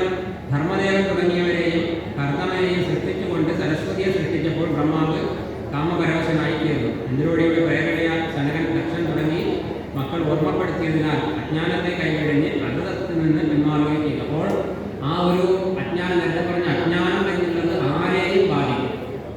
സാക്ഷാൽ ബ്രഹ്മാവ്, സൃഷ്ടിദേവനായ ബ്രഹ്മാവിനെ കൊണ്ട് ഒരു നിമിഷം ഈ അജ്ഞാനം ബാധിച്ചു എന്നുള്ളതാണ് ഇവിടെ കാണുന്നത്. അപ്പോൾ അത്രയും പ്രഭാവമാണ് മായയുടെ പ്രഭാവം. അതുകൊണ്ട് സാധകന്മാർ സദാസമയവും ജാഗരൂകരായിരിക്കണമെന്ന് പറയുകയാണ്. ഒരു നിമിഷം മതി അധപ്പതിക്കുവാൻ. അപ്പോൾ സദാസമയം ഒരു സാധകനെ സംബന്ധിച്ച് പരമമായ ഒരു ലക്ഷ്യം നേടുവാൻ, എൻ്റെ ജീവിതത്തിൽ എനിക്ക് നേടുവാനുണ്ടെന്ന് ആഗ്രഹിച്ച് അതിനുവേണ്ടി തപസ് ചെയ്ത് അതിനുവേണ്ടി ജീവിതത്തെ ക്രമീകരിക്കുന്ന ഒരു വ്യക്തിയെ സംബന്ധിച്ച് സദാസമയം ജാഗരൂകരാവണം. ഏതൊക്കെ രൂപത്തിലും ഭാവത്തിലുമാണ് നമ്മളെ നശിപ്പിക്കുന്ന മായ പ്രവർത്തിക്കുക എന്ന് നമുക്കറിയില്ല. അതുകൊണ്ട് മമമായ ദുരന്തയ എന്ന് ഗീതയിൽ ഭഗവാൻ പറയും. എൻ്റെ മായയെ അതിക്രമിക്കാൻ വളരെ വിഷമമാണ്. പക്ഷെ എങ്ങനെ മായ അതിക്രമിക്കാം? മാമേവ യേ പ്രബധ്യന്തേ മായാമേതാം തരന്തിരേ. എന്നെ പരിപൂർണമായി ആശ്രയിച്ചാൽ മായയിൽ നിന്നും രക്ഷപ്പെടാം. അപ്പോൾ മായയിൽ നിന്ന് രക്ഷപ്പെടുവാനുള്ള മാർഗം ഭഗവാനെ പരിപൂർണമായ ഒരു സമർപ്പണമാണ്. അപ്പം അങ്ങനെ ഈ അജ്ഞാനത്തിൽ നിന്നും അവിടെ പുത്രന്മാരുടെ ഉപദേശത്താൽ തന്നെ പെട്ടെന്ന് സത്യം തിരിച്ചറിഞ്ഞ് ബ്രഹ്മാവ് ഈ അജ്ഞാനത്തിൽ നിന്ന് രക്ഷപ്പെടുകയും ചെയ്യും. തുടർന്ന് ഈ നാലുമുഖം തൻ്റെ നാല് മുഖത്തിൽ നിന്നും വേദങ്ങൾ, പുരാണങ്ങൾ, ഉപപുരാണങ്ങൾ, ഇതിഹാസങ്ങൾ തുടങ്ങിയവയും ശിക്ഷാകൽപ്പം, വ്യാകരണം, ഛന്ദസ്, നിരുക്തം, ജ്യോതിഷം ആദിയായ സകല വിദ്യകളും നിർമ്മിച്ച് അവയെ മരീചി മുതലായ പുത്രന്മാരെ അർപ്പിച്ച് സൃഷ്ടി അഭിവൃദ്ധി പ്രാപിക്കാത്തതിൽ ഇന്ദ്രയുടെ പാദങ്ങളെ തന്നെ ശരണം പ്രാപിച്ചു. അങ്ങനെ ആദ്യം ഋഷിമാരെയും കുറേ നിവൃത്തി മാർഗത്തിലും പ്രവൃത്തി മാർഗത്തിലും ഒക്കെയുള്ളവരെ സൃഷ്ടിച്ചുവെങ്കിലും അവർക്ക് അതിന് മുന്നോട്ട് പോകുവാൻ മനുഷ്യവർഗത്തിൻ്റെ ശാസ്ത്രം അത്യാവശ്യമാണ്. അങ്ങനെ വേദങ്ങൾ സൃഷ്ടിച്ചു, അതുപോലെ ശാസ്ത്രങ്ങൾ സൃഷ്ടിച്ചു. അങ്ങനെ 4 വേദങ്ങളും 6 ശാസ്ത്രങ്ങളും ബ്രഹ്മാവിൻ്റെ മുഖത്തു നിന്ന് 4 മുഖങ്ങളിൽ നിന്നും ആവിർഭവിച്ചു എന്ന് പറയുന്നു. അനന്തരം ബ്രഹ്മാവ് സൃഷ്ടി വർദ്ധിപ്പിക്കുവാനുള്ള ഉപായം പറഞ്ഞ് തൻ്റെ ദേഹത്തെ 2ആയി പകുത്ത് മനുവും അദ്ദേഹത്തിൻ്റെ പത്നിയായ ശതരൂപയുമായി സ്ത്രീ പുരുഷ ഭാവത്തെ അവലംബിച്ചു. ശ്രീ ഗുരുവായൂരിൽ അധിവസിക്കുന്ന ഹേ ഗോവിന്ദ, അവരെ കൊണ്ട് പിന്നെ മനുഷ്യവംശങ്ങളെ വർദ്ധിപ്പിച്ചുകൊണ്ടിരിക്കുന്ന അവിടുത്തെ രോഗങ്ങളെ നിവാരണം ചെയ്യണമേ. അങ്ങനെ മനുവും ശതരൂപയുമായിട്ട് ബ്രഹ്മാവ് തന്നെ വീണ്ടും സ്വയം മനുവും ശതരൂപയുമായി സ്ത്രീ പുരുഷ ഭാവത്തിൽ സൃഷ്ടിക്കപ്പെട്ട് അവരിലൂടെ പിന്നീട് സൃഷ്ടികർമ്മങ്ങൾ പ്രജാപതി തുടങ്ങിയ അനേക സൃഷ്ടികർമ്മങ്ങളിലൂടെ നിരന്തരമായിട്ട് മനുവിനെയൊക്കെ സൃഷ്ടിച്ച് മാനവന്മാരായിട്ട് നമ്മളിവിടെ ജീവിക്കും. മാനവൻ എന്ന് നമ്മളെ പറയാൻ കാരണം മനുവാണ് നമ്മുടെ പൂർവ്വപിതാവ് എന്നത് കൊണ്ടാണ്. അപ്പം അങ്ങനെ ആ സൃഷ്ടി പ്രക്രിയ ഇവിടെ നടക്കുകയാണ്. ഇതാണ് ഇവിടെ ഈ ഒരു അധ്യായത്തിൽ സൃഷ്ടിഭേദങ്ങളെ സംബന്ധിച്ച്, നാരായണീയത്തെ സംബന്ധിച്ച് കഥയുടെ രൂപത്തിൽ പറയുന്നത്. അതിനപ്പുറത്ത് ഇവിടെയുള്ള സകല സൃഷ്ടിഭേദങ്ങളും ഈ കാണപ്പെടുന്ന നാമരൂപാത്മകമായ പ്രപഞ്ചത്തിൻ്റെ സകല സൃഷ്ടിഭേദങ്ങളുടെയും അടിസ്ഥാനം ഏകവും അദ്വിതീയവുമായ ഒരേയൊരു പരമസത്യം മാത്രമാണ്. ആ സത്യത്തെയാണ് നമ്മൾ നാരായണനെന്നും സകല തരത്തിലുള്ള നാമരൂപ വിശേഷണങ്ങളിലൂടെ നമ്മൾ വിശേഷിപ്പിക്കുന്നത്. ആ പരമമായ സത്യം പല രൂപത്തിലും നാമത്തിലും ഇവിടെ പ്രഭാവിതമാകുന്ന ഈ പ്രപഞ്ചത്തിൽ ഈ നാമരൂപങ്ങളൊക്കെ ഉണ്ടോ എന്ന് ചോദിച്ചാൽ ഉണ്ട്, ഇല്ലേ എന്ന് ചോദിച്ചാൽ ഇല്ല. അപ്പോൾ ഉള്ളതായി തോന്നുകയും പ്രമാണ വിചാരം ചെയ്യുമ്പോൾ ഇല്ല എന്ന് ബോധിക്കുന്നതുമായ ഒന്നാണ് ഈ നാമരൂപങ്ങളൊക്കെ. അതുകൊണ്ടാണ് അതിനെ മിഥ്യ എന്ന് പറയുന്നത്. അപ്പോൾ ബ്രഹ്മസത്യം ജഗത് മിഥ്യ. ഈ പ്രപഞ്ചം മിഥ്യയാണ്. ഈ പ്രപഞ്ചം മിഥ്യയാണ് എന്ന് സമാജത്തിൽ പ്രചരിപ്പിച്ചു ആചാര്യസ്വാമികൾ. അതിന് മുമ്പേയുള്ള ഉപനിഷദാദി ഇടങ്ങളിലുള്ള ആശയമാണ്. പക്ഷെ സമാജത്തിൽ ധാരാളം ശാസ്ത്ര കാര്യങ്ങൾ ചർച്ച ചെയ്തപ്പോൾ ശങ്കരാചാര്യസ്വാമികൾ അത് വ്യാപകമായിട്ട് പ്രചരിപ്പിച്ചപ്പോൾ അവിടെ അക്കാലത്ത് തന്നെ ബൗദ്ധന്മാരും മറ്റുമൊക്കെ അതിനുശേഷമുള്ളവരും പലരും വിമർശിക്കാൻ തുടങ്ങി. ഇന്നും വിമർശിക്കുന്നു. ഈ പ്രപഞ്ചത്തിൽ ഇരുന്നു കൊണ്ട് ഇവിടെ നമ്മൾ ഉച്ചയ്ക്ക് പായസവും പപ്പടവും ചോറും കഴിച്ചിട്ട് ഈ പ്രപഞ്ചം മിഥ്യാണെന്ന് പറഞ്ഞാൽ ഇതിനപ്പുറം വലിയ വിഡിത്തമുണ്ടോ? ഇത് മഹാവിഡിത്തമല്ലേ? ഇത് തെറ്റല്ലേ? എന്നൊക്കെ പറയുന്ന എല്ലാ കാലത്തും അങ്ങനെയുള്ള അത്രയും സൂക്ഷ്മബുദ്ധി ഇല്ലാത്തവർ എല്ലാ കാലത്തും പ്രചരിപ്പിക്കുന്ന ഒന്നാണ്. അപ്പോൾ എന്താണ് മിഥ്യ എന്ന് അറിയാത്തത് കൊണ്ടാണ്. മിഥ്യ എന്ന് പറഞ്ഞാൽ നാമരൂപങ്ങളെയാണ് മിഥ്യ എന്ന് പറയുന്നത്. നാമരൂപങ്ങളുടെ അടിസ്ഥാനമായ സത്യം അത് സത്യമാണ്. അതുകൊണ്ട് ബ്രഹ്മമാണ് സത്യം, ജഗത്ത് മിഥ്യയാണ്. ഉദാഹരണം പറഞ്ഞാൽ ഈ ഒരു വിളക്കുണ്ട് ഇവിടെ. ഈ ഒരു വിളക്ക് ഒരു 3 കിലോ ഭാരമുണ്ടെന്ന് വിചാരിക്കുക. ഇതെന്ത് വിളക്കാണ്? ഓട്ട് വിളക്കാണല്ലേ? ഓട്ട് വിളക്കാണ്. വിളക്കിന്റെ ഭാരം എത്രയാണ്? 3 കിലോ. ഓടിന്റെ ഭാരം എത്രയാണ്? ഓടിന്റെ ആ വിളക്കിലുള്ള ഓടിന്റെ ഭാരം എത്രയാണ്? 3 കിലോ വെച്ചോ. ആ വിളക്കിന്റെ ഭാരം എത്രയാണ്? ആ ഓടിലുള്ള വിളക്കിന്റെ ഭാരം എത്രയാണ്? 3 കിലോ എന്ന് ചിലർ പറയുന്നു. അപ്പോൾ 6 കിലോ ആയി. നമ്മൾ ആദ്യം തന്നെ പറഞ്ഞ ആ വിളക്കിന് 3 കിലോയേ ഉള്ളൂ ഭാരം. അപ്പോൾ ഓടിന്റെ ഭാരം 3 കിലോ, വിളക്കിന്റെ ഭാരം 3 കിലോ എന്ന് വെച്ചാൽ 6 കിലോ ആയി. അപ്പോൾ വിളക്കിന് ഭാരമില്ല, ഓടിനെ ഭാരമുണ്ട്. ഓടാണ് സത്യം, വിളക്ക് മിഥ്യ എന്ന് നമ്മൾ പറയും. കാരണം ആ ഓടിൽ നമ്മൾ സൃഷ്ടിച്ച ഒരു രൂപമാണ്. ആ രൂപത്തിന് നമ്മളിട്ട പേരാണെന്ത്? വിളക്ക് എന്ന്. അപ്പോൾ വിളക്കിന് ഭാരമില്ല, വിളക്ക് മിഥ്യയാണ്, ഇല്ലാത്തതാണ് വിളക്ക്. ഇപ്പോൾ ഉണ്ടെന്ന് തോന്നുന്നു, നാളെ ഇല്ലാതാക്കാൻ സാധിക്കും. ആ വിളക്കിനെ നമ്മൾ തട്ടിപ്പൊളിച്ച് അതിനെ ഉരുക്കി നമുക്കൊരു കിണ്ടി ഉണ്ടാക്കിയാൽ വിളക്ക് മരിച്ചു, കിണ്ടി ജനിച്ചു. പക്ഷെ മരിക്കാത്തൊന്നും അവിടെ കിടക്കുന്നത് ഓടിന് മരണമില്ല. ഈ ഉദാഹരണത്തിലാണ്. ആ കിണ്ടിയെ നമ്മൾ വീണ്ടും പൊട്ടിച്ച് ഉരുക്കി ഒരു ഉരുളി ഉണ്ടാക്കി. കിണ്ടി മരിച്ചു, ഉരുളി ജനിച്ചു. മരിക്കാത്തതായിട്ട് അവിടെ എന്താ? ഓട്. അപ്പോൾ ഓട് സത്യം, വിളക്ക് മിഥ്യ. ഇതാണ് ആചാര്യസ്വാമികൾ പറയുന്നത്. ബ്രഹ്മസത്യം, ജഗന്മിഥ്യ. ബ്രഹ്മമാകുന്ന നേരത്തെ ബ്രഹ്മാവ് ഭഗവാൻ എന്ന് ആവിർഭവിച്ചു എന്ന് പറയുന്നത് പോലെ ബ്രഹ്മമായ പരമമായ സത്യം മാത്രമേ ഇവിടെ ഉള്ളൂ എന്നും ആ സത്യത്തിൽ നിന്ന് ആവിർഭവിച്ച നാമരൂപങ്ങളാണ് ഞാനും നിങ്ങളും ഉൾപ്പെടെയുള്ള സകലതും.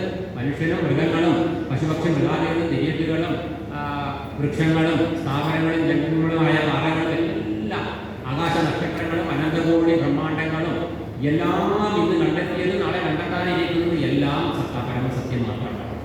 ശാസ്ത്രകാരന്മാർ ഇന്ന് കണ്ടെത്തിയത് ഇന്നലെ ഇല്ലാത്ത പത്രങ്ങൾ നോക്കിയപ്പോൾ പുതിയൊരു ഗ്രഹത്തെ കണ്ടെത്തുന്ന അവിടെ ഉള്ളതാണ്. പുതിയ ഗ്രഹത്തെ എത്ര കണ്ടെത്തിയാലും കണ്ടെത്തുന്നത് പരമമായ സത്യമാണ്. നമ്മളതിനൊക്കെ ഓരോ പേരിട്ട് വിളിക്കും. അപ്പൊ ഈ പ്രപഞ്ച വിധാനത്തിൽ കാണുന്ന നാമരൂപങ്ങളെല്ലാം ഉണ്ടായി നശിക്കുന്നതാണ്. ഉണ്ടായത് എന്താണ്? അതൊക്കെ ഇല്ലാണ്ടാവും.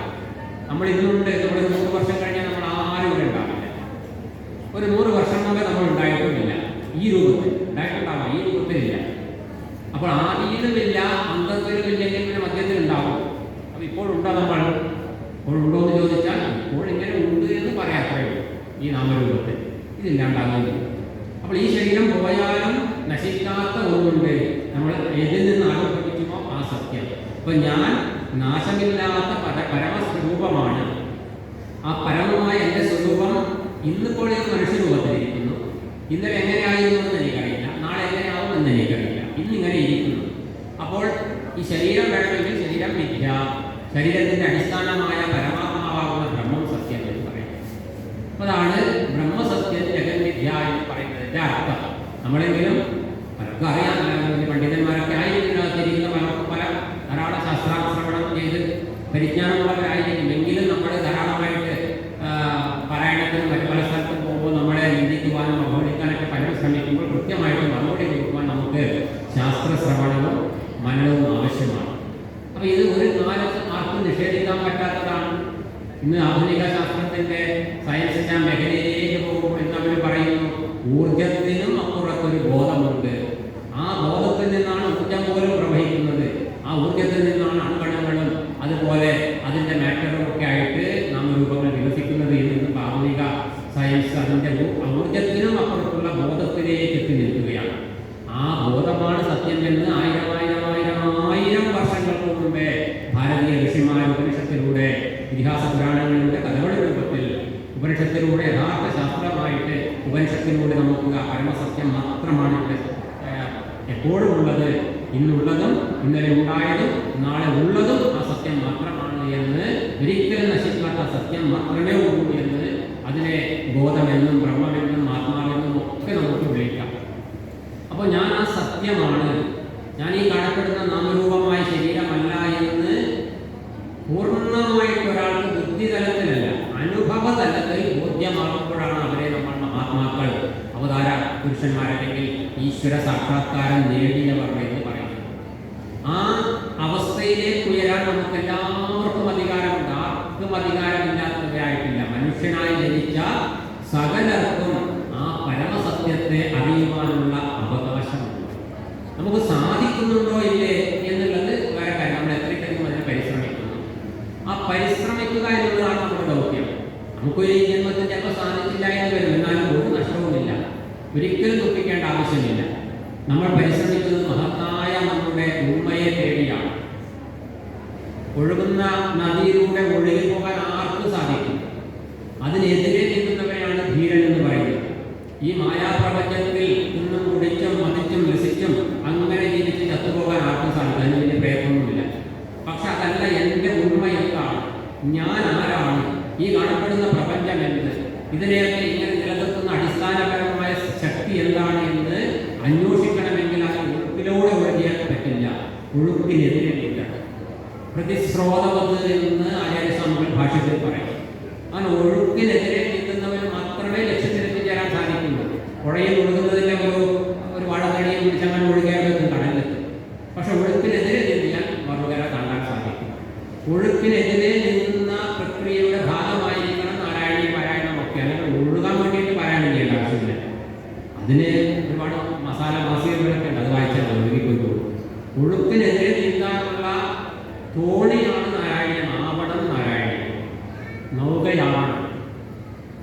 ഈ സംസാര നദിയെ തരണം ചെയ്യാനുള്ള നൗകയാക്കി മാറ്റുവാൻ നാരായണീയത്തെ നിങ്ങൾക്ക് സാധിച്ചാൽ നാരായണീയ ഗ്രന്ഥം പാരായണം ചെയ്തുകൊണ്ട് തന്നെ നമുക്ക് ഈ സംസാര മുക്തിയിലേക്ക് കടക്കാൻ സാധിക്കും.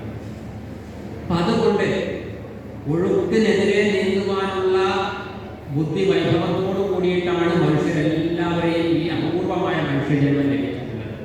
അങ്ങനെ ഒഴുക്കിനെതിരെ നീന്താനുള്ള മനസ്സുണ്ടെങ്കിൽ നമുക്ക് ഗുരുനാഥനെ ലഭിക്കും, ശാസ്ത്രം ലഭിക്കും, നമ്മളെ കൈപിടിച്ച് മുന്നോട്ട് നയിക്കാനുള്ള എല്ലാം ഈ പ്രകൃതി ഒരുക്കി വെച്ചിട്ടുണ്ട്. പക്ഷെ അത് തയ്യാറില്ലെങ്കിൽ ഒരു രക്ഷയുമില്ല. ഒരാൾ ഒഴുകുകയാണ്, അയാളെ രക്ഷിക്കാൻ വേണ്ടി കരയിൽ ഒരാൾ നിൽക്കുകയാണ്, കൈ കൊടുത്താൽ മതി. പക്ഷെ അയാൾ കൈ കൊടുക്കാൻ തയ്യാറില്ലെങ്കിലും കരയിൽ നിൽക്കുന്നയാൾ കൈ കൊടുക്കുകയാണ്, വരൂ എന്നെ കൈ പിടിച്ചോളൂ. പക്ഷേ അയാൾ തയ്യാറല്ല. നമ്മൾ പോയിക്കോളെന്ന് വെച്ചാൽ അയാൾ ഒഴുകാൻ നോക്കി രക്ഷിക്കാൻ അത് സാധ്യമല്ല. പഞ്ചദശിയിൽ അത് മനോഹരമായിട്ട് പറയും. അപ്പോൾ അപാര കൃപാന്മാരായ ഒരു പരമ്പര എന്നും എല്ലാ കാലത്തും ഇവിടെ ഈ സംസാര നദിയിൽ നിന്ന് കൈപിടിച്ച് രക്ഷിക്കാൻ വേണ്ടിയിട്ട് ഈ സമാജത്തിൽ എല്ലാ കാലത്തും ഉണ്ട്. നമുക്ക് ശ്രദ്ധയുണ്ടോ എന്നാണ് ഏറ്റവും പ്രധാനം. ശാസ്ത്രസ്യ ഗുരുവാക്യസ്യ സത്യബുദ്ധ്യാപധാരണം സാ ശ്രദ്ധ എന്ന് പറയും. ശാസ്ത്രത്തിലും ഗുരുവാക്യത്തിലുമുള്ള പരിപൂർണമായ വിശ്വാസമാണ് ശ്രദ്ധ. ശ്രദ്ധയുള്ളവന് രക്ഷപ്പെടാൻ സാധിക്കും. ശ്രദ്ധയുള്ളവനിലേക്ക് എല്ലാം വന്നു ചേരും. ശ്രദ്ധയില്ലെങ്കിലോ ഇവിടെ നാരായണീയം നമ്മൾ വായിക്കുന്ന നാരായണത്തിന്റെ ശ്ലോകങ്ങളൊക്കെ പട്ടതിരി വർണ്ണിച്ചതൊക്കെ പൂർണ്ണമായിട്ട് സത്യമാണെന്നുള്ള ഭാവത്തിൽ നമ്മൾ ശ്രദ്ധയോടുകൂടി വായിച്ചാൽ അത് നമുക്ക് അനുഭവമായി മാറും. അല്ല, ഇതൊരു കൃതിയാണ്, ഒരു കാവ്യമാണ്, ഇത് മനോഹരമായിട്ട് വെറുതെ ഇരിക്കും എഴുതിയതാണെന്ന് വിചാരിച്ചിട്ട് അവൻ മനോഹരമായിട്ട് ആലോചിച്ച് പോയാൽ പ്രത്യേകിച്ച് ദോഷമില്ല എന്നുണ്ട്.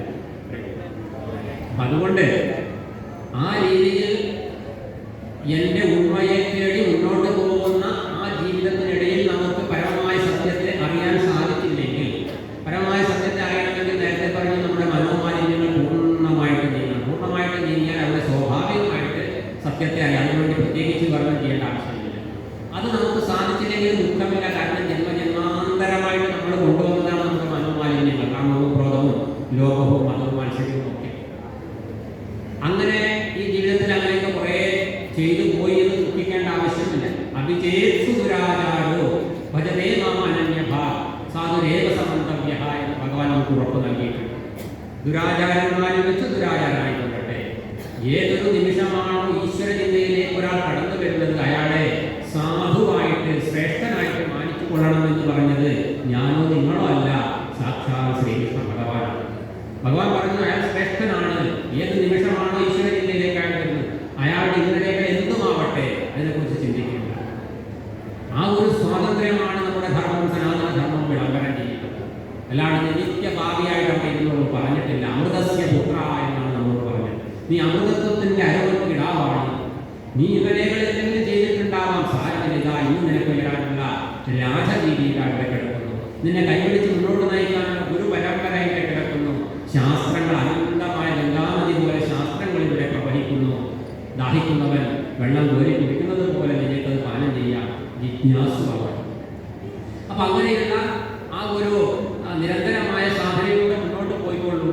ഈ ജീവിതത്തിൽ നമുക്ക് ആ പരമമായ സത്യത്തെ അറിയാൻ സാധിച്ചില്ലെങ്കിലും ഒരു വിഷമത്തിൻ്റെയും ആവശ്യമില്ല. കാരണം അടുത്ത ജന്മത്തിൽ, ഈ ജന്മത്തിൽ മരിക്കുമ്പോൾ നമുക്ക് ചിന്തിക്കാൻ, ഞാൻ ഈശ്വരനെ അറിയാൻ, അവിടത്തെ അറിയാൻ, എൻ്റെ സ്വരൂപത്തെ അറിയാൻ വേണ്ടി ഞാൻ ധാരാളം സാധന ചെയ്തു, നാമജപം ചെയ്തു, എല്ലാം ചെയ്തു, പക്ഷെ എനിക്ക് അറിയാൻ സാധിച്ചില്ലല്ലോ എന്നുള്ള വേദനയോടുകൂടിയാണ് നമ്മൾ മരിക്കുന്നതെങ്കിൽ നമ്മൾ കൃതാർത്ഥരായി. കാരണം അടുത്ത ജന്മത്തിൽ ശുചീനാം ശ്രീമതാംഗേഹേ യോഗഭ്രഷ്ടോ വിജായതേ. അടുത്ത ജന്മത്തിൽ, ഈ ജന്മത്തിൽ എന്താണോ നമ്മൾ ചിന്തിച്ചിട്ട് ആ ചിന്തയോടുകൂടി മരിച്ചത്, അതിൻ്റെ പൂർണ്ണതയ്ക്ക് വേണ്ടി അടുത്ത ജന്മത്തിൽ അത് അനുകൂലമായ ഒരു കുടുംബത്തിൽ നമുക്ക് ജനിക്കാൻ സാധിക്കും. അപ്പോൾ ഈ ജന്മത്തിൽ പൂർണ്ണമായിട്ടും നമ്മൾ ഈശ്വര ചിന്തയിലൂടെ പോയി നമുക്ക് ലക്ഷ്യം നേടാൻ സാധിച്ചില്ലെങ്കിലും നഷ്ടമില്ല. മറ്റ് ലോകത്ത് എന്തുണ്ടാക്കിയാലും നഷ്ടമാണ്. ധാരാളം ബാങ്ക് ബാലൻസ് ഉണ്ടാക്കി കൊണ്ടുപോകാൻ പറ്റില്ല. ധാരാളം പുത്രപൗത്രന്മാരുടെ സമ്പദ്സമൃദ്ധിയോടുകൂടി അതൊന്നും വേണ്ട എന്ന് പറയുന്നത്, അതൊക്കെ വേണം. പക്ഷെ അത് കൊണ്ടുപോകാൻ പറ്റുന്നതോ അടുത്ത ജന്മത്തിലേക്ക് നമുക്ക് ഉപകാരപ്പെടുന്നതോ അല്ല. ഈ ജന്മത്തിൽ ബാങ്ക് ബാലൻസ്, അടുത്ത ജന്മത്തിൽ ആ പാസ്ബുക്ക് കൊണ്ട് നമുക്ക് ബാങ്കിലേക്ക് പോകാനൊന്നും പറ്റില്ല. നമ്മൾ എവിടെ ജനിക്കും, മനുഷ്യനായി ജനിക്കും, നമുക്കറിയില്ല. പക്ഷെ ഈ ജന്മത്തിൽ നമ്മൾ ചെയ്ത പുണ്യവും പാപവും നമ്മൾ വേണ്ട എന്ന് പറഞ്ഞാലും മരിച്ചു കഴിയുമ്പോൾ നമ്മുടെ സൂക്ഷ്മ ശരീരത്തിൻ്റെ കൂടെ വരും. അത് വേണ്ടെന്ന് പറഞ്ഞിട്ടും കാര്യമില്ല. അതാണ് അടുത്ത ജന്മത്തിൻ്റെ കാരണമാകുന്നത്. അപ്പോൾ ഈ ജന്മത്തിൽ ഈശ്വര ചിന്തയോടുകൂടി നമുക്ക് ഈ ഒരു നൈരാശ്യത്തോടു കൂടിയെങ്കിലും മരിക്കാൻ സാധിച്ചാൽ അടുത്ത ജന്മത്തിൽ ഇപ്പോൾ ചെയ്ത ആ തപസ്, ആ സാധനയുടെ ആ തലത്തിൽ നിന്ന് മുന്നോട്ട് പോകാൻ സാധിക്കും. വീണ്ടും ഒന്നിൽ നിന്ന് തുടങ്ങേണ്ട ആവശ്യമില്ല. ഇപ്പോൾ ഒരു കെട്ടിടത്തിലേക്ക് ഒരു 20 പടിയാണ്, ഇത് സ്റ്റെപ്പാണ് കയറേണ്ടത്. കെട്ടിടത്തിൻ്റെ മട്ടുപ്പാവിലേക്ക് നമുക്ക് എത്തിച്ചേരണം. നമ്മൾ നടന്ന് മുമ്പോട്ട് കയറി ഒരു 10 പടി കയറിയപ്പോൾ നമുക്ക് ക്ഷീണമായി, നമ്മൾ അവിടെ കിടന്നുറങ്ങി. ഉറങ്ങി കഴിഞ്ഞാൽ ബാക്കി എത്ര പടിയാണ് നമുക്ക് കയറാനുള്ളത്? 10 പടിയേ ഉള്ളൂ. 19 പടി കയറി നമ്മൾ ക്ഷീണിച്ച് അവിടെ കിടന്നു. ഉറങ്ങി എഴുന്നേറ്റപ്പോൾ പിന്നെ നമുക്ക് ഒറ്റ പടിയെ കയറാനുള്ളൂ, നമ്മുടെ ലക്ഷ്യത്തിലെത്തി. ഇതുപോലെയാണ് നമ്മുടെ ജീവിതത്തിൽ. ഇന്ന് നമുക്ക് ഈ നാരായണീയ ഗ്രന്ഥം പാരായണം ചെയ്യാൻ, ദേവി മഹാത്മ്യം പാരായണം ചെയ്യാൻ, അതുപോലെ വിഷ്ണു സഹസ്രനാമം, ലളിതാ സഹസ്രനാമം, അല്ലെങ്കിൽ സത്സംഗത്തിന് പോകാൻ, കേൾക്കാനൊക്കെ ഇന്ന് നമ്മുടെ ബുദ്ധി ആ തരത്തിലായിട്ടുണ്ടെങ്കിൽ അത് ഇന്നലെകളിൽ നമ്മൾ ചെയ്ത കർമ്മത്തിൻ്റെ ഫലമാണ്, പുണ്യകർമ്മത്തിൻ്റെ ഫലമാണ്. കഴിഞ്ഞ ജന്മങ്ങളിൽ നമ്മൾ ചെയ്ത സൽക്കർമ്മത്തിൻ്റെ ഫലമാണ് ഇന്ന് നമുക്ക് സത്സംഗത്തിനുള്ള ഒരു ആഗ്രഹമുള്ള ജനിച്ചത്, അതിനുള്ള സാഹചര്യം ഉണ്ടായത്. അപ്പോൾ അതൊരിക്കലും സത്കർമ്മങ്ങൾ, സത്ചിന്തകൾ, സത്പ്രവൃത്തികൾ നശിച്ചു പോകുന്നതല്ല. നേഹാഭിക്രമ നാശോസ്തി ഭക്ഷ്യമായോരവിദ്യതേ സ്വൽപ്പം അപ്യസ്യ ധർമ്മസ്യ ത്രായതേ മഹതോ ഭയാണെന്ന് പറയും. അതായത് അഭിക്രമനാശമോ കൃത്യമായിട്ടില്ല. ഈ ജന്മത്തിൽ നമ്മൾ സാധനയിലൂടെ ഏത് തലത്തിലെത്തിയോ അവിടെ നിന്ന് അടുത്ത ജന്മത്തിൽ മുമ്പോട്ട് പോകാൻ സാധിക്കും. അതുകൊണ്ടാണ് ചില മഹാത്മാക്കൾ ജനിച്ചിട്ട് കുട്ടിയായിരിക്കുമ്പോൾ തന്നെ ജ്ഞാനികളായി മാറുന്നു, അല്ലെങ്കിൽ 10-25 വയസ്സാകുമ്പോഴേക്കും ഒരാൾ ജ്ഞാനിയായി മാറുന്നു. എന്തുകൊണ്ടാണ്? മറ്റൊരാൾ 90 വയസ്സായിട്ട് നിരന്തരമായിട്ട് സാധന ചെയ്തിട്ട് പറയുന്നതാണ് ജ്ഞാനത്തിലേക്ക് വരാൻ സാധിക്കുന്നില്ല. കാരണം ആ 100 വയസ്സായ ആ മഹാത്മാവിന്റെ അല്ലെങ്കിൽ ആ വ്യക്തിയുടെ ബാലൻസ് പിന്നിൽ കുറവായിരുന്നു. ഇദ്ദേഹത്തിന് ധാരാളം സാധനയുടെ ബാലൻസ് ഉണ്ടായിരുന്നു, പെട്ടെന്ന് കയറി പോകാൻ സാധിക്കും. അതുകൊണ്ട് ഈശ്വരീയമായ ഏതൊരു കർമ്മവും നമുക്ക് നഷ്ടമല്ല. ഇന്ന് സാധിക്കുന്നത്ര ചെയ്യുക.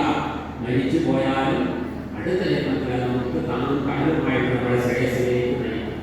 അല്ലാതെ ലോകജീവിതത്തിന്റെ ഓരോന്നിന്റെ പിന്നാലെ കൂടി അത് മാത്രമാണ് പ്രധാനം. അത് ഒരു 95% വാനപ്രസ്ഥന്മാരാണ്.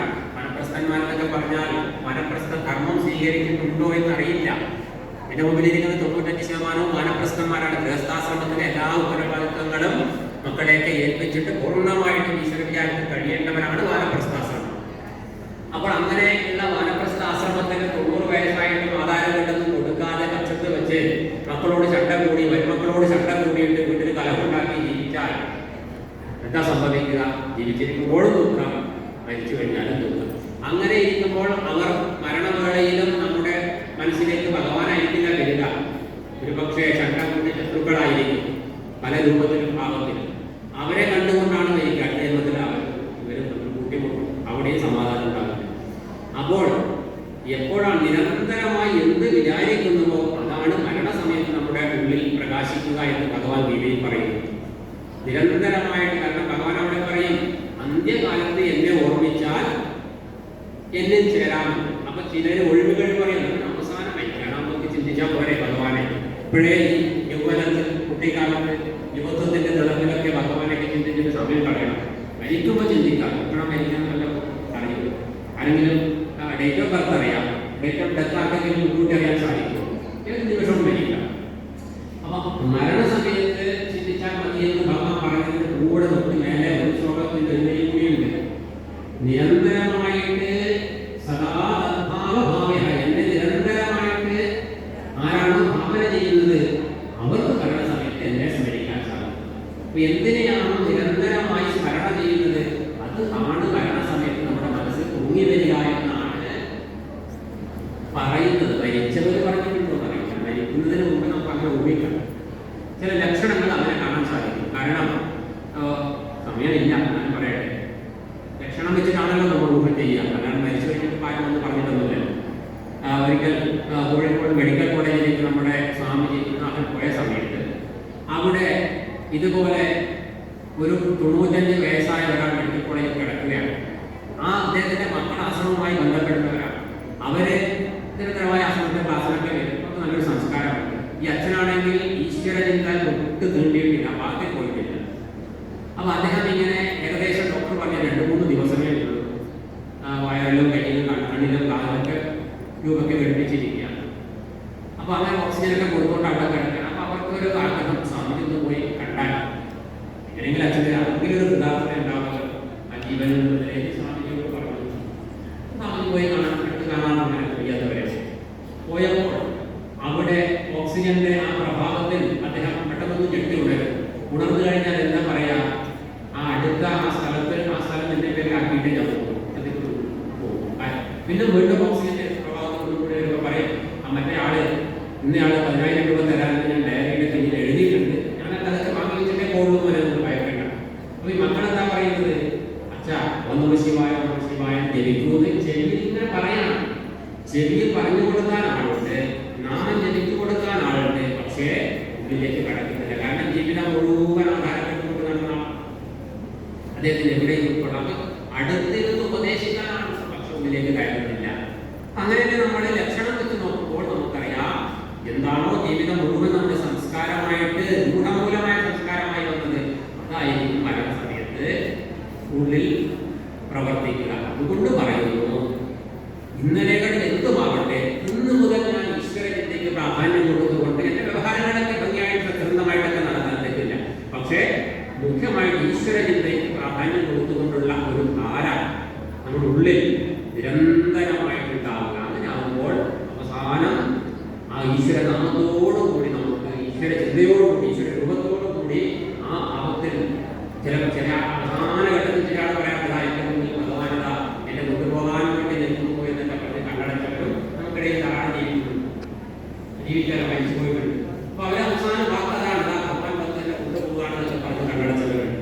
കാരണം അവർക്ക് കാണുന്നു, നമ്മൾ പറഞ്ഞത് അവർക്ക് കാണുകയാണ് അവിടെ മനസ്സിൽ ഭഗവാൻ വന്നത്, അവരുടെ ഇഷ്ടം ഒട്ടി വന്ന് അവരെ കൊണ്ടുപോകുന്നത്. എന്തുകൊണ്ട് അവരുടെ ജീവിതം മുഴുവൻ അതിന് പ്രാധാന്യം കൊടുക്കുന്നു. ഗൃഹസ്ഥാശ്രമിയാകുമ്പോൾ ഭാര്യയുടെ ധർമ്മം, ഭർത്താവിന്റെ ധർമ്മം, മക്കളുടെ ധർമ്മം ഒക്കെ പരിപാലിക്കണം. പക്ഷേ അതൊക്കെ പരിപാലിക്കുമ്പോഴും മനസ്സിന്റെ ഒരു കോണ് ഈ തന്റെ ഇഷ്ടമുക്തിക്ക് വേണ്ടി, തന്റെ സാധനയ്ക്ക് വേണ്ടി അവർ ഒഴിച്ചു. അതുകൊണ്ട് അവരുടെ ജീവിതം യഥാർത്ഥമാണ്. ഇതിനൊരു അടുത്ത ജന്മം വന്നാലും അവർക്ക് നഷ്ടമില്ല, നല്ലൊരു ജീവിതമായിട്ട് അവർക്ക് മുന്നോട്ട് പോകാൻ സാധിക്കും.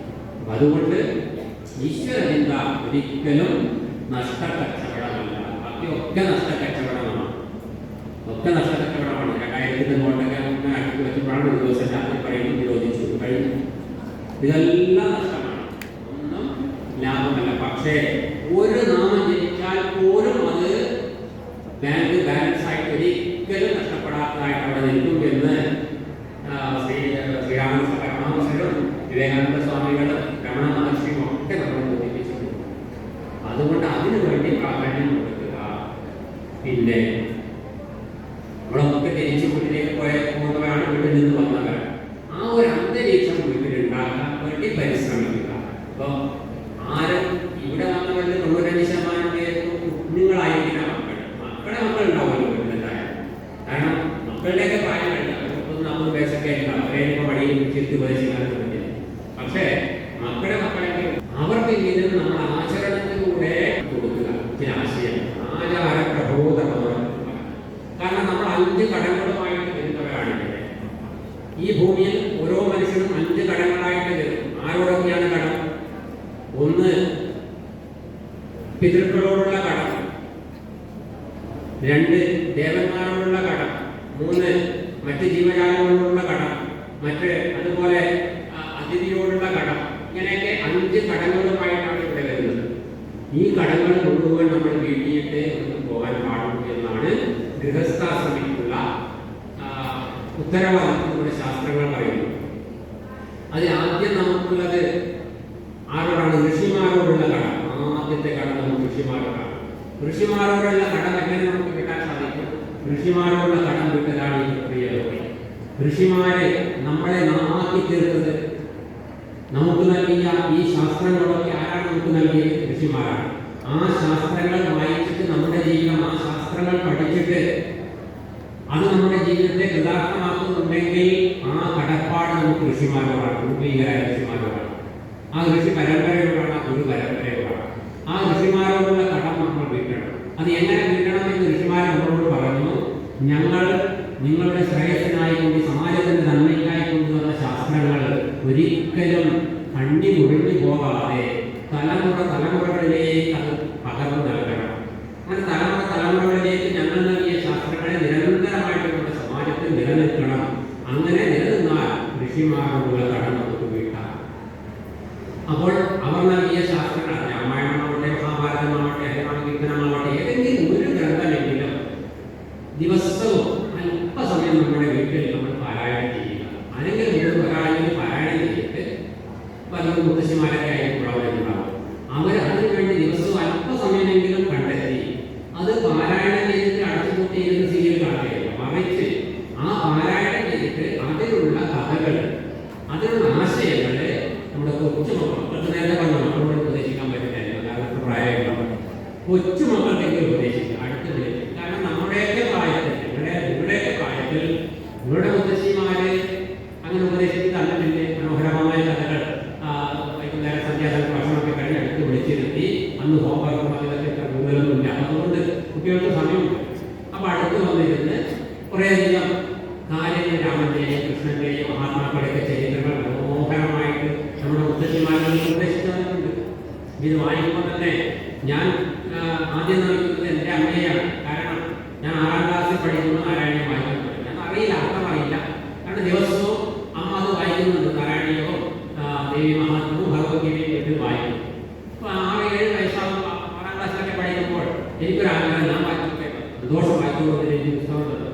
ഞാൻ അതെല്ലാം കുറേ കാലം വായിച്ചു. അർത്ഥമൊന്നും അറിയില്ല, പക്ഷേ അത് അങ്ങനെ വായിക്കുന്നത് ഭഗവാൻ അനുഭവം ഉണ്ടാകുന്നത് അത്രയേ ഉള്ളൂ. അപ്പോൾ ആ ഒരു സംസ്കാരം നമുക്കുണ്ടായി. അതായത് അമ്മ പറഞ്ഞു, അമ്മയുടെ നൽകി, അമ്മയുടെ അമ്മയിൽ നിന്നും അച്ഛനിൽ നിന്നും കിട്ടി. അപ്പോൾ അതങ്ങനെ പരമ്പരയായിട്ട് വരുമ്പോഴാണ് നമുക്കൊരു സംസ്കാരം ഉണ്ടാകുക. ആ കുട്ടിക്ക്, നമ്മുടെ കൊച്ചു മക്കൾക്ക് ഇത് അതിൻ്റെ ആശയങ്ങൾ പകർന്നു കൊടുക്കുക. എത്രയോ വലിയ വലിയ മഹാത്മാക്കളുടെ ചരിത്രങ്ങൾ കൊണ്ട് സമ്പന്നമാണ് നമ്മുടെ സംസ്കാരം, നമ്മുടെ ഈ രാജ്യം. അപ്പോൾ ആശയങ്ങൾ ആ കുഞ്ഞുങ്ങൾക്ക് പകർന്നു കൊടുത്താൽ അവർ ഒരിക്കലും വഴിതെറ്റി പോകില്ല. അല്ലാതെ നമ്മുടെ ധർമ്മശാസ്ത്രത്തെ കുറിച്ചോ നമ്മുടെ ഈശ്വര സങ്കല്പങ്ങളെ കുറിച്ചോ ഒന്നും അറിയാതെ നമ്മുടെ കുഞ്ഞുങ്ങൾ വളർന്ന് നാളെ സ്കൂളിലേക്കും കോളേജിലേക്കും പോകുമ്പോൾ പതിവ്രത രത്നങ്ങളായി മാറേണ്ട നമ്മുടെ പെൺകുട്ടികളെ മനം മാറ്റി മതം മാറ്റുന്ന മാരീകന്മാർ ഇന്ന് കറങ്ങി നടക്കുന്ന കാലത്താണ് നമ്മുടെ കുഞ്ഞുങ്ങളൊക്കെ കോളേജിലേക്ക് സ്കൂളിലൊക്കെ പോകുന്നത്. സ്കൂളിൽ മയക്കുമരുന്ന് അടിമപ്പെടുന്നു. കോളേജിലെത്തിയാൽ ധാരാളം പേര് മതം മാറി അവസാനം ആത്മഹത്യ ചെയ്യുന്ന കാഴ്ചകൾ കാണുകയാണ്. എന്തുകൊണ്ടാണ്? ആ കോളേജിലെല്ലാം നല്ല പഠിക്കുന്ന അല്ലെങ്കിൽ അങ്ങനെയുള്ള കുട്ടികളെ സെലക്ട് ചെയ്ത് അവരോട് ചോദിക്കുന്നത്, നിങ്ങളുടെ ഭഗവത്ഗീതയെ കുറിച്ച് അറിയുമോ? ആ കുട്ടിക്കൊന്നും അറിയില്ല. രാമായണത്തെ കുറിച്ച് അറിയുന്നില്ല. നിങ്ങളുടെ ഈശ്വരന് 1000 തലയും പിന്നെ 10,000 കൈകളൊക്കെ ഉണ്ടല്ലോ, ഇങ്ങനെയുള്ള വികൃത രൂപത്തെയാണ് നമ്മൾ ആരാധിക്കുന്നത്. നിങ്ങളുടെ ഗണപതി ആനയുടെ മുഖം വെച്ചാൽ ഒരു മനുഷ്യനുണ്ടാകുമോ, അല്ലെങ്കിൽ ഒരു ദേവനുണ്ടാകുമോ? ഇങ്ങനെയൊക്കെ ചോദിക്കുമ്പോൾ നമ്മുടെ കുട്ടികൾ മുകളിലോട്ട് നടന്നു നോക്കുകയാണ്. മുഖത്തേക്ക് നോക്കാൻ പറ്റുന്നില്ല, കാരണം ഉത്തരം അറിയില്ല. കാരണം അവർക്ക് ആ അറിവ് വീട്ടിൽ നിന്ന് ലഭിച്ചിട്ടില്ല, പാഠപുസ്തകങ്ങളിൽ നിന്ന് ലഭിക്കാൻ സാധ്യതയില്ല, പ്രതിവാര ക്ലാസ്സുകളിൽ നിന്നുണ്ടെങ്കിൽ അവിടെ കുട്ടികളെ പറഞ്ഞയക്കില്ല. കാരണം കുട്ടികൾക്ക് ട്യൂഷനുണ്ട്, ഡാൻസ് ഉണ്ട്, അതുകൊണ്ട് അതുകൊണ്ട് അവരെ പറഞ്ഞയക്കില്ല. കുട്ടികൾക്ക് എവിടെ നിന്നും ഉത്തരം കിട്ടിയിട്ടില്ല എന്നല്ല. എവിടെയെങ്കിലും സത്സംഗമോ പ്രഭാഷണം ഉണ്ടെങ്കിൽ അച്ഛനമ്മയും പറയാം, അതൊക്കെ കാര്യങ്ങൾക്ക് വേണ്ടിയിട്ടാണ്, നിങ്ങൾ പോയി പഠിച്ചു, നല്ലപോലെ പഠിച്ച് മാർക്ക് വാങ്ങി ജോലി നേടി സമ്പാദിച്ചോളൂന്ന് പറഞ്ഞിട്ടുണ്ട്. കുട്ടികൾ കേട്ടത് മാത്രമാണ്. അവർ അങ്ങനെയുള്ള ഒരവസരം അവർക്ക് കൊടുത്തില്ല. അവര് എന്ത് ചെയ്തു? അവർ ഒന്നും പറയാറുണ്ട്. അവർ കോളേജിലൊക്കെ പോകുമ്പോൾ ഇങ്ങനെ മനോഹരമായിട്ട് മറ്റ് മതഗ്രന്ഥങ്ങളെയൊക്കെ വർണ്ണിച്ച് പറയുമ്പോൾ, അതിനൊക്കെ മനോഹരമായി സങ്കല്പത്തെ കുറിച്ചൊക്കെ മനോഹരമാക്കി പറയുമ്പോൾ അറിയാതെ വീണ്ടും പോവുകയാണ്. ഒരു മാസം അയാളുടെ കൂടെ കഴിയുമ്പോൾ വേണമെങ്കിൽ അവരുടെ മതഗ്രന്ഥം മുഴുവൻ കാണാതെ പഠിച്ചിട്ട് അച്ഛനമ്മയോട് അങ്ങോട്ട് വാദിക്കാൻ വരും. എന്നാൽ ആയിരക്കണക്കിന് പതിനായിരക്കണക്കിന് ഗ്രന്ഥങ്ങളെ കൊണ്ട് സമ്പന്നമാണ് നമ്മുടെ സനാതന ധർമ്മം. ഒരു ഗ്രന്ഥത്തിൽ ഒരംശം പോലും നമ്മൾ നമ്മുടെ തലമുറയ്ക്ക് പകർന്നു കൊടുക്കില്ല. അവർ വഴിതെറ്റി പോവുകയാണ്. ചെറുപ്പക്കാരായ ആൺകുട്ടികളായാലും മദ്യത്തിനും മയക്കുമരുന്നിനും അടിമപ്പെടുകയാണ്. കാരണം അവർക്ക് കുട്ടിക്കാലത്ത് ആധ്യാത്മികതയുടെ ലഹരി, ഭക്തിയുടെ ലഹരി, ഏത് കഴിഞ്ഞാലും ഭജനയുണ്ട്, ആ ഭജനയുടെ ലഹരി, സത്സംഗത്തിന്റെ ലഹരി, ഇതൊന്നും അവർക്കുണ്ടായില്ല, നിഷേധിക്കപ്പെട്ടു. നമ്മുടെ കാലഘട്ടത്തിൽ നമുക്ക് ലഹരി ഉണ്ടായിരുന്നു. ലഹരി ഒരു കാലഘട്ടത്തിൽ ഏത് കുട്ടികൾക്ക് ലഹരി ആവശ്യമാണ്. നമുക്ക് നല്ല നല്ല ലഹരികൾ നമ്മുടെ രക്ഷിതാക്കൾ തന്നിരുന്നു. അവിടെ ഉത്സവത്തിനൊക്കെ പോയി അവിടെ ഈശ്വരജയന്തിയൊക്കെ കാണുക, സത്സംഗങ്ങൾ കാണുക, അന്നൊക്കെ ആ ക്ഷേത്ര കലകൾ ആസ്വദിക്കുക. ആ ലഹരി ഉണ്ടായതുകൊണ്ട് നമ്മൾ വലിയ തോതിൽ ലഹരി പോയില്ല. പക്ഷെ ഇന്നത്തെ കുട്ടികൾക്ക് ലഹരിയില്ല. ഈ തരത്തിലുള്ള നല്ല ലഹരി നമ്മൾ കൊടുക്കാതിരിക്കുമ്പോൾ അവർ മറ്റു ലഹരി തേടി പോയി. അങ്ങനെ നമ്മുടെ കുഞ്ഞുങ്ങൾക്ക് ഈ ലഹരി കൊടുക്കാതെ ആ കുഞ്ഞുങ്ങൾ വളരുമ്പോൾ അച്ഛനും അമ്മയും ആ കുട്ടിയോട് പറയും, നല്ലപോലെ പഠിച്ച് നല്ല മാർക്ക് വാങ്ങി, നല്ല മാർക്കൊക്കെ വാങ്ങി നല്ല ജോലി നേടി ഇതിൻ്റെ കാര്യം നോക്കണം. നമ്മുടെ ആൺകുട്ടികൾ പെൺകുട്ടികളും ധാരാളം നല്ലപോലെ പഠിച്ച് നല്ല കുറ്റപ്പെടുത്തന്മാരായിട്ട് പഠിച്ച് നല്ല ജോലി നേടി ബാംഗ്ലൂരും ചെന്നൈയിലും മറ്റു രാജ്യങ്ങളിലൊക്കെ പോയിട്ട് മാസം ലക്ഷക്കണക്കിന് രൂപ സമ്പാദിക്കാൻ തുടങ്ങി. കയ്യിലേക്ക് ലക്ഷങ്ങൾ വരുമ്പോൾ എങ്ങനെ ചെലവഴിക്കണം എന്നുള്ളത് അറിയില്ല. ധാർമ്മിക ബുദ്ധി ഉപദേശിച്ചു കൊടുത്തിട്ടില്ല. അവർ നല്ല നല്ല നല്ല മയക്കുമരുന്നിനും മദ്യത്തിനും അടിമപ്പെട്ട് അവസാനം മയക്കുമരുന്ന് അഡിക്റ്റായി കഴിയുമ്പോൾ കമ്പനി മേധാവി വീട്ടിലേക്ക് വിളിച്ചറിയിക്കും, മകനെ കൊണ്ടുപോയിക്കൊള്ളൂ, ഞങ്ങൾക്ക് വേണ്ട. അപ്പോഴാണ് അച്ഛൻ അമ്മയും അറിയുന്നത് മകൻ പൂർണ്ണമായിട്ടും നാളിൻ്റെ അവസ്ഥയിൽ. അങ്ങനെയുള്ള മക്കളെയും കൊണ്ട് അച്ഛനും അമ്മയും സുഹൃത്തുക്കളൊക്കെ പിടിച്ചു കൊണ്ടുവരികയാണ് ആശ്രമത്തിലൊക്കെ. നമ്മുടെ ആശ്രമത്തിലൊക്കെ പിടിച്ചു കൊണ്ടുവരുമ്പോൾ ആ ചെറുപ്പക്കാരോട് സ്വാമിജിയൊക്കെ സംസാരിക്കുമ്പോൾ സന്യാസിമാരൊക്കെ പുച്ഛമാണ്. കാരണം ഇതിന്റെ സന്യാസിമാരുടെ അടുത്ത് സത്സംഗത്തിൽ നിന്ന് അവരെ പറഞ്ഞു വിട്ടിട്ടില്ല. എങ്കിലും കുറേയൊക്കെ സംസാരിച്ച് അവരെ കേൾക്കും എന്നുള്ള മനസ്സ് വരുമ്പോൾ അവരോട് ചോദിക്കാറുണ്ട്, നിങ്ങൾക്ക് സനാതന ധർമ്മത്തെക്കുറിച്ച് എന്തെങ്കിലും അറിയും? നമ്മുടെ ഈശ്വര സങ്കല്പത്തെക്കുറിച്ച് എന്തെങ്കിലും അറിയുമോ? നമ്മുടെ ലോകത്തിന്റെ തന്നെ മാതൃകയായിട്ടുള്ള ലോകത്തിന് ആകാംക്ഷയോടുകൂടി ശാന്തിക്കും സമാധാനത്തിനും വേണ്ടി ഉറ്റുനോക്കുന്ന ഋഷി പരമ്പര നമുക്ക് നൽകിയ ഈ ധർമ്മത്തെക്കുറിച്ച് എന്തെങ്കിലും അറിയുമെന്ന് ചോദിക്കുമ്പോൾ അവർക്ക് അത് പട്ടകൃത്യമാണ്. അവർ മറ്റൊരുപാട് ഡിഗ്രികളായി ഉണ്ടായിട്ടുണ്ട്. പക്ഷേ നമ്മുടെ ധർമ്മത്തെ സംബന്ധിച്ച് വരുമ്പോൾ പട്ടകൃത്യമാണ്, ഒന്നും അറിയില്ല. അപ്പോൾ നമ്മുടെ മഹത്വത്തെക്കുറിച്ച് അവരോട് പറയുമ്പോൾ അവർ അത്ഭുതപ്പെട്ട് നോക്കുകയാണ്. ഇത്രയും മഹത്തായ ഒരു പാരമ്പര്യം നമുക്കുണ്ടോ? ലോകത്തിൽ തന്നെ വെളിച്ചം വീശിയ ശാസ്ത്ര സാങ്കേതിക മേഖലയിലാവട്ടെ, ആധ്യാത്മിക മേഖലയിലാവട്ടെ, കലാ സംസ്കാരിക മേഖലയിലാവട്ടെ, ലോകത്തിന് വെളിച്ചം വീശിയ ഋഷി പരമ്പരയുടെ പേരുകൾ പറയുമ്പോൾ അവർ അത്ഭുതപ്പെട്ടു നോക്കുകയാണ്. അങ്ങനെ പക്ഷേ ഈ മയക്കുമരുന്നിനൊക്കെ അടിമപ്പെട്ടവരെ രക്ഷപ്പെടാൻ വളരെ പ്രയാസം. പ്രത്യേകിച്ച് 22 വയസ്സായ കുട്ടികൾ നല്ല പൂർവ്വപുണ്യം ഉണ്ടെങ്കിൽ രക്ഷപ്പെട്ടേക്കാം. എന്നാൽ അവരെ അങ്ങനെയൊക്കെ സമാധാനിപ്പിച്ച് വൈദ്യുതായിരിക്കോ ഒരു ഭാഗത്ത് മാറ്റിയിരുത്തി അവരുടെ അച്ഛനെയും അമ്മയെയും ഈ കുട്ടി കേൾക്കാതെ കുട്ടിയെ പിടിച്ചിരുത്തി അവരോട് ചോദിക്കാറുണ്ട്, ഈ നിങ്ങളുടെ മകൻ ഇന്നലെയായില്ല, 18-20 വർഷമായി, അവന്റെ ശരീരം വളരാൻ വേണ്ടി വെള്ളവും വെള്ളാത്തതൊക്കെ നിങ്ങൾ പരസ്യത്തിൽ കാണുന്നത് വാങ്ങിച്ചു ശരീരം വളർത്തി. അവന്റെ മസ്തിഷ്കത്തിലേക്ക് ആധുനിക വിദ്യാഭ്യാസത്തിൽ ഒരുപാട് അറിവുകൾ നിങ്ങൾ കുത്തി നിറച്ചു. പക്ഷെ നല്ലൊരു മനുഷ്യനാവാൻ ധർമ്മബോധമുള്ള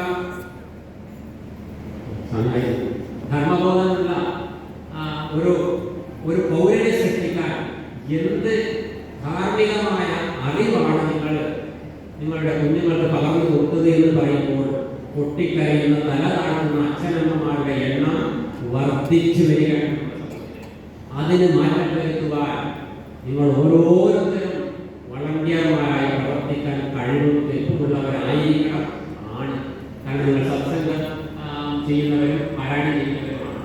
അപ്പോൾ അങ്ങനെ കാരണം ഞങ്ങളെ പോലുള്ളവർ മാത്രം വിചാരിച്ചാലും സമാജത്തെ മൊത്തം പ്രബോധനം ചെയ്യാൻ സാധിക്കില്ല, മാറ്റിമറിക്കാൻ ഞങ്ങൾ സാധിക്കില്ല. എങ്കിലും ഒരു ഉപദേശം കൊടുക്കാൻ പോലും സാധിക്കുക വളരെ കുറച്ച് പേരെ പ്രവർത്തിക്കുന്നുണ്ടാവുന്നത്.